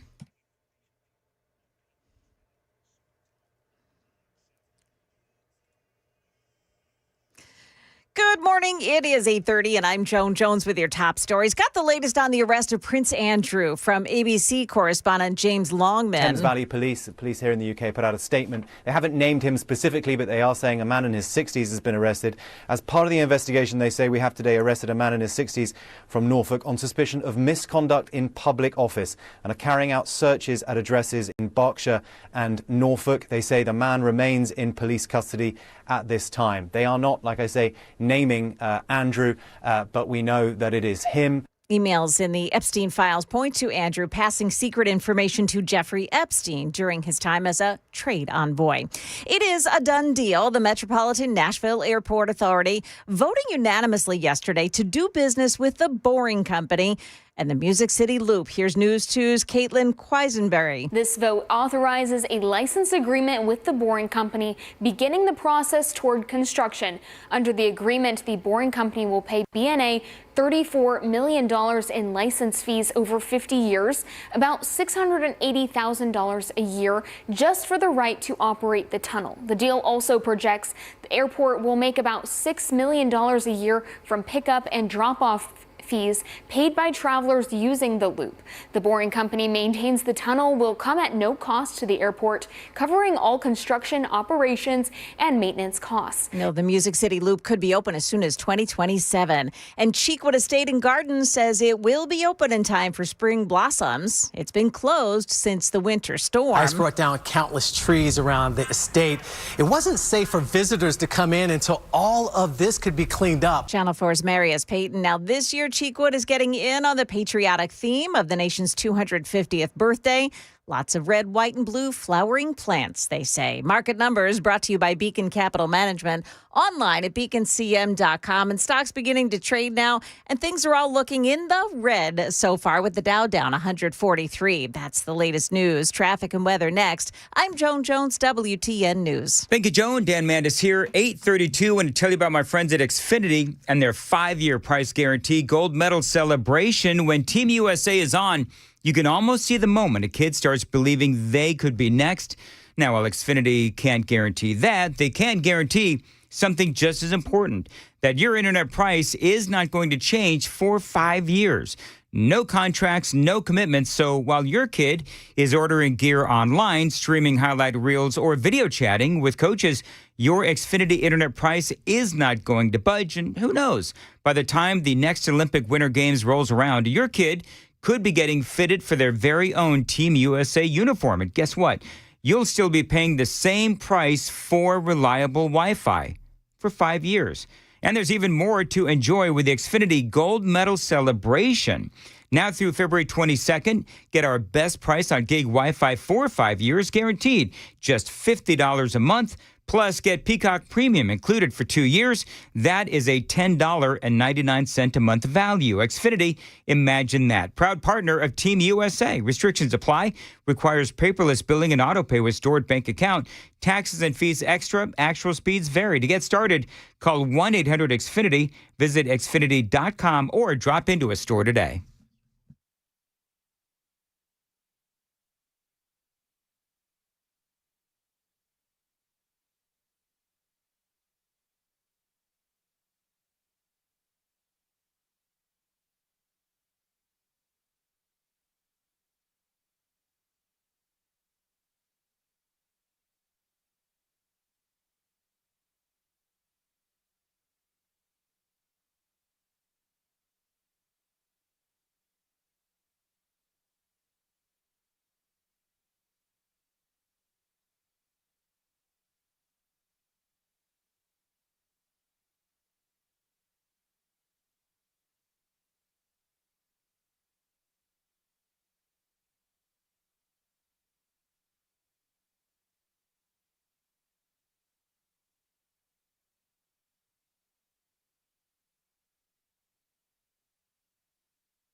There is still a big delay on 24 westbound heading in this morning, starting in the Smyrna area all the way into Nashville. You've got the traffic this morning backed up all the way on the eastbound side from Old Hickory Boulevard through the construction zone. It's the milling and paving project with 2 right lanes blocked. Waldron Road to Sam Ridley Parkway.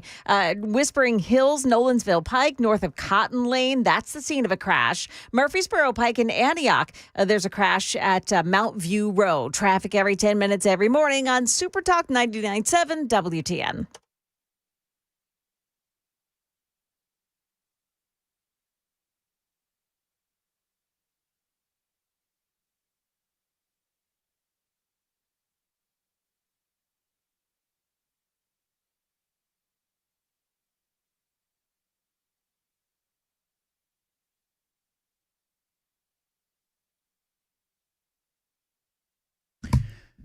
$8:37. Yet another song. I don't know what it's supposed to be. This is the Cube of Ice. Is that what this is? This is the Cube of Ice. The Cube of Ice. Joan, this is the Cube of Ice. I know that you knew that. Oh, sure I did. Yeah. Yep, indeed. Why are we playing the Cube of Ice? Because Chris is back. Oh. All right. I thought it was because we were all still excited about the coffee machines in the break room.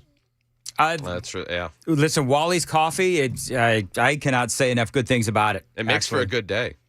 And in all honesty, thank you to the company for the Wally's Coffee machine in the break room. All right, moving right along. I've been doing extra shots of espresso. Have you really? Oh yeah. Like seriously? Yeah. All right. Do you feel like it's a pick me up, or is that why you were sick yesterday? No, I think it's gonna get me through. I think today's show is gonna be powered by Wally's Coffee. Oh my gosh, I love that. The Chris Hand Show, powered by Wally's Coffee. Yep. I like it. I like that too. Feels a little less awkward than saying powered by Wally's Beans. You know. Yes, that's exactly right. Oh, because it's actually technically it's Wally's Wally's Bean Machine. Wally's Bean Machine. That bean machine will get you going. It absolutely will. It is an amazing machine, P.S. Oh, it's awesome. Yeah. I mean, it has changed the dynamics of this place. Joan was worried. Employee morale's through the roof. Joan was worried the other day it was going to run out of coffee beans.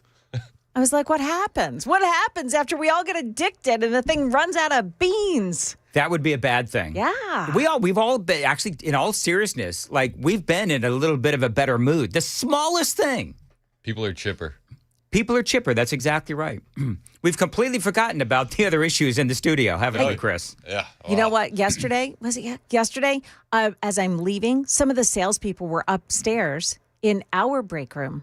Okay, at the coffee machine, right? You know why? I'm going to be sending out an email tomorrow. Tell them to say that. Later today. Yeah. That's for on-air staff. Thank you. You know why? Why? Because our machine has 2 screens of coffee choices. Theirs only has 1. Really? Yeah.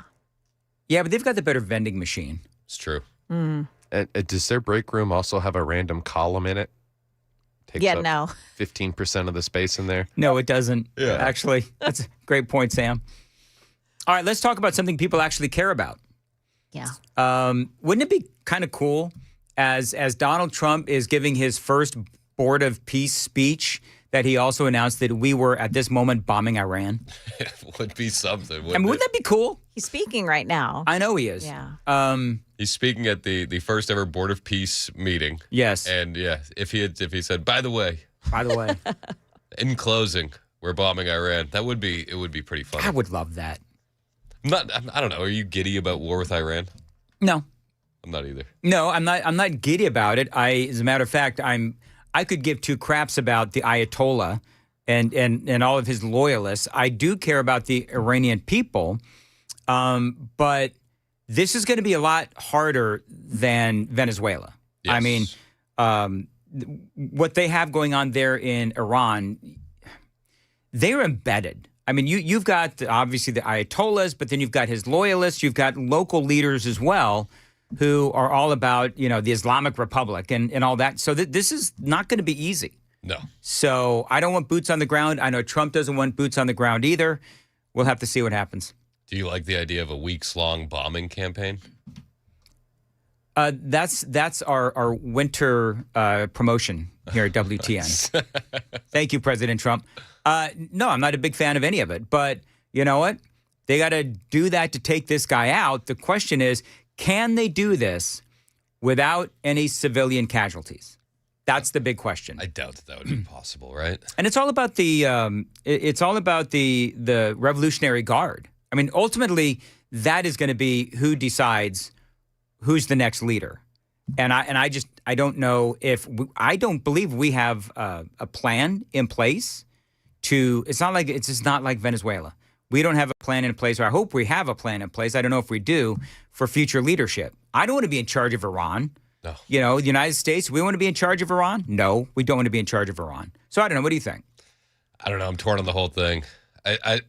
But I also remember just a few months ago when I was very anti-interventionist. I didn't want boots on the ground, and then Donald Trump presented a third option that we didn't see as a way out. So there's part of me that wants to trust the president. Then there's another part of me that's just thinking this feels like Iraq 2.0.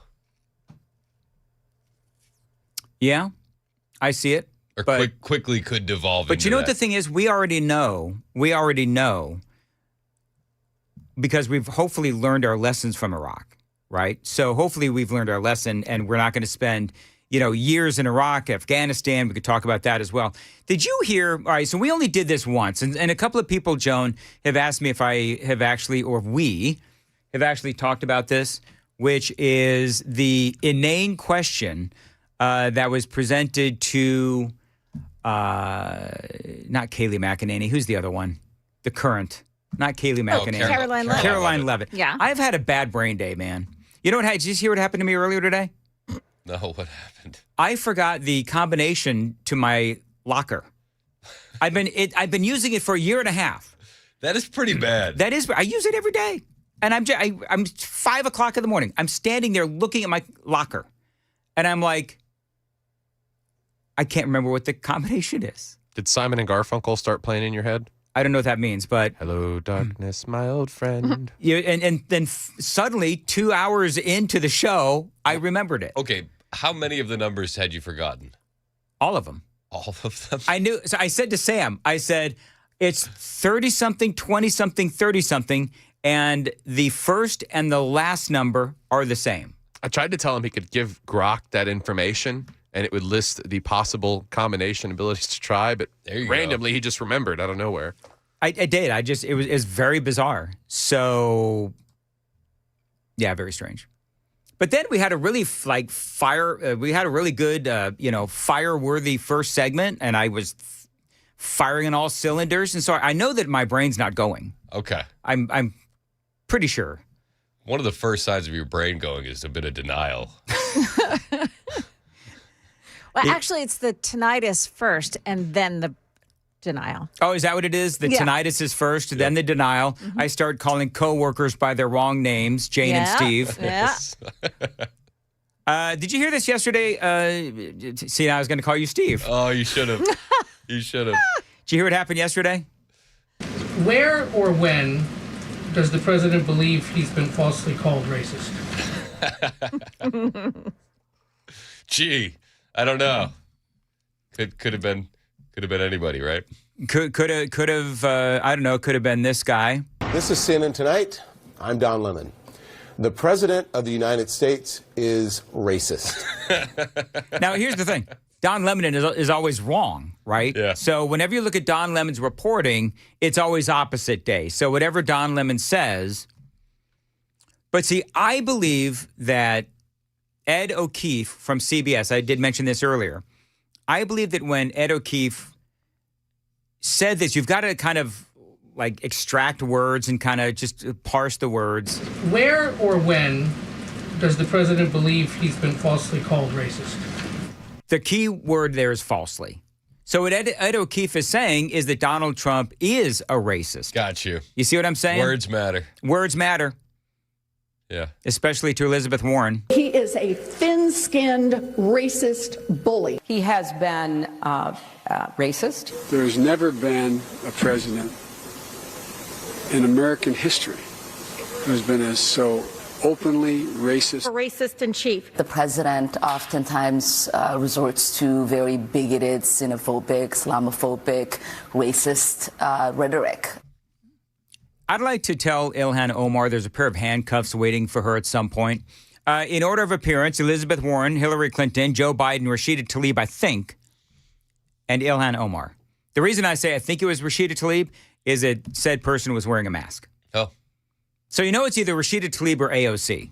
It was definitely a Democrat, though. Definitely a yes. These days, masks equal Democrats by and large. So, yeah, And obviously a strange question. How long did it take you to compile that short list? 5 minutes? I found the Don Lemon. I talked about this earlier. I found the Don Lemon audio in the first 20 seconds, and then the rest within 2 minutes. And are you using X as a search platform at this point for these clips? Yeah, it's real easy. X has turned into the best search engine, Hasn't it, bar though? none. Yes. Yeah. It really has. Yeah. And all you got to do is type something in. It's just a little peek behind the scenes. It's made our lives a lot easier. It really has. It's changed everything. And it's literally the only thing stopping the censorship regime from going full bore. I worry that Elon Musk is at some point going to sell X. But he is such a free speech advocate. Why would you sell it at this point? I mean, it's doing pretty good, is it not? Is X back making money? Why don't you hey Sam, why did you put in Grok, is X making money? Did you hear that? Let's see what it says. Trump and Rubio in the State Department are creating a portal for people in places like the European Union to bypass censorship. They're using big balls, Edward Corstein. Yes. And they're making a freedom is coming portal. So you're going to be able to go through this website and then access the internet without censorship if you're in one of these European Union countries. I love that. That is awesome. Yep. Elon Musk, and you know what? Here's the deal. Freedom.gov. I love that Elon and Trump are working together. Mm-hmm. Yep. After all that, I mean, what a crazy relationship those two have had. So And it's almost there. It's almost there. So, Yeah. okay, so Sam grokked if X is making money. By the way, do you pay for X? I do. I pay for, there's only a few things that I pay for. Some of you people are going to boycott me when I tell you what I pay for. Real quick, though, it's almost there, X making money? Yeah, revenue showed signs of stabilization and modest growth in 2025 after sharp declines in the post-2022 sale. Estimates put 2025 total revenue at around $2.9 billion, up 10 to 16% from 2024. Okay. But that's why he's getting hammered by other countries that are trying to shut it down.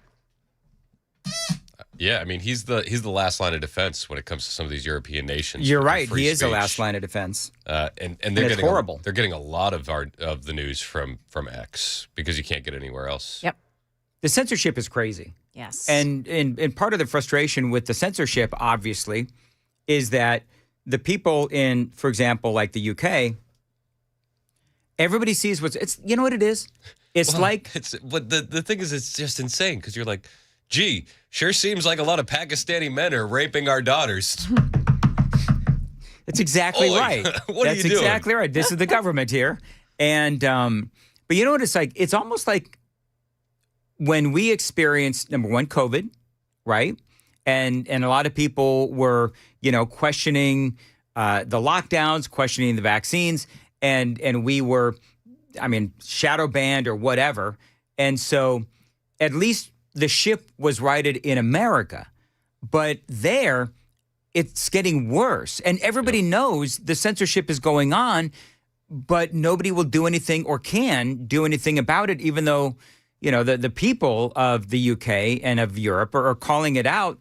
They're not able to gain any traction. And it's crazy.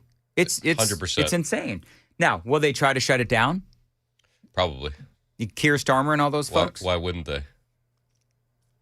Well, they won't. They will. They'll try to shut it down. So you think they'll be, okay, here's a better question. Do you think they'll be successful? And should we bomb them if they do? Because you know what? Iran we're just getting warmed up. Yeah, let's bomb England. Let's do it, actually. Let's come out in full support of that. Bomb England. No, I think that they'll do it. I don't think that they'll ever be successful because if there's a will, there's a way. And the internet is, like you see with these portals that are being created, freedom.gov, there's going to be ways to get information, whether they like it or not. The genie's out of the bottle. Like, you're not putting that back in the tube. Yep. There's got to be a way. There's got to be a way. One of my favorite moments from yesterday Did you watch because you were home and sick and in bed? So were you able to watch any of the Black History Month stuff that was going on? I did not. You But did not? I caught the clips afterwards. Did you catch the hug? No, I did The not hug and the catch cheek hug. kiss? No. All right. Well, There was a hug and a cheek kiss? There was a hug and a cheek kiss. Donald Trump was holding this event, and you had, Black History Month, so you got a lot of black folks, and they're talking about how Donald Trump has helped people, and they had people there that Donald Trump had helped, and I liked this lady. I don't know if I have her name. Maybe you can. Felicia Cook. I don't know if this is Is this the grandma? Felicia Cook. I think it is. Okay. Yes, this is the grandma. She had lost her grandson. She had lost her grandson, and she came up and she asked Donald Trump for a hug. They hugged, a little kiss on the cheek. One thing I like about him, he keeps it real, just like Grandma. I appreciate that because I can trust him because he tells exactly how he feels and what he thinks. Thank God for this president because he allowed his people to come to my house to interview me to talk about the murder of my grandson. It seemed like nobody cared. I marched. I rallied. I pulled out other families in the District of Columbia that had murders and did not have answers. Ooh. We marched and we rallied, and nobody heard me, Democrats. That's my favorite part. Yeah. Mm-hmm. Nobody heard me, Democrats, in the murder of her grandson. And, remember Washington, D.C., Donald Trump. I've said it 1,000 times now. How many black lives has Donald Trump saved by sending in the National Guard to places like Washington, D.C., to places like Memphis? Do I have time to play one last cut? Felicia Cook is her name. Felicia? Felicia. Okay, got it. And then we need National Guard, and which we did years ago. He brought it on. I love him. I don't want to hear nothing you got to say about that racist stuff. And don't be looking at me on the news, hating on me because I'm standing up for somebody that deserves to be standing up for. Get off the man's back. Let him do his job. He's doing the right thing. Back up off of him. I mean, I love that. She was like... That gives me chills when I hear her talk like that. Yeah. That needs to be the slogan for the midterms. Back up off him. Let him do his job. Oh, my gosh. That is so awesome, actually. All right. Very good. So, Chris, what is coming up in your show after the news at 9? Well, we'll dive into what's happening in Iran. We'll also talk about what's been happening outside of Iran, specifically Syria. We'll also have detransitioner Chloe Cole in studio today. That's going to be a fantastic conversation. Looking forward to that and more. Plus, Prince Andrew, we'll dive into that as well. All right. Thank you. Joan, quickly, what's coming up in your newscast? Well, we do have some rain and thunderstorms arriving today. Details on that and a little bit of an explanation into what the heck is happening on I-24 that's making it such a wreck. It's coming up at 9 o'clock on Super Talk 99.7 WTN. Thank you, Joan. 8:54 on Super Talk 99.7. And I got to tell you that I love the Wellness Institute of Nashville. When I arrived here in Middle Tennessee 12 years ago, I was riddled with back and neck pain. They fixed me right up with non-surgical spinal decompression therapy. That can help you as well. And this month, they're offering it to you for 47% off. That is a great deal.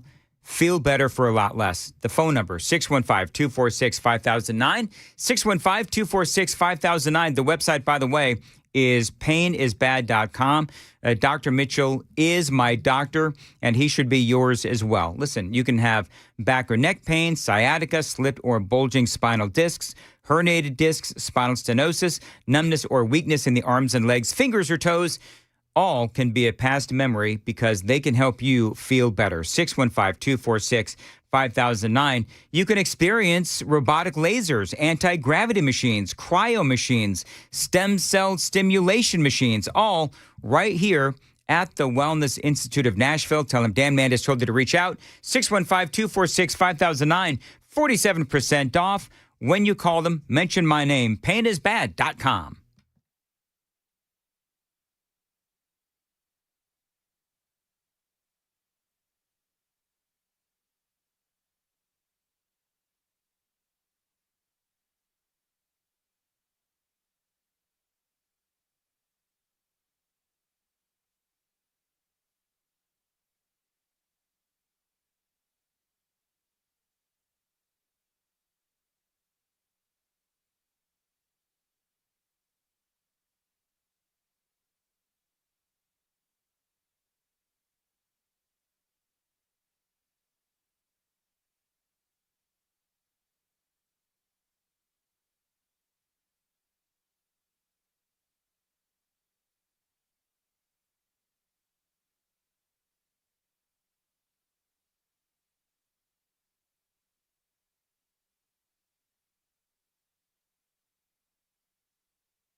8:59, Super Talk 99.7 WTN. So people are telling me to take creatine? Creatine for my... For your memory. For my memory. Yeah. I was like, well, why was I supposed to take it again? And it'll help you bulk. Unfortunately, Joan, not one person is telling me to take dark chocolate for my memory issues. Darn. I know. How about ginkgo biloba? People are saying that too. Yeah. I don't even know what that is. I've heard good things about the ginkgo biloba. And the Ginkgo lion's biloba? mane.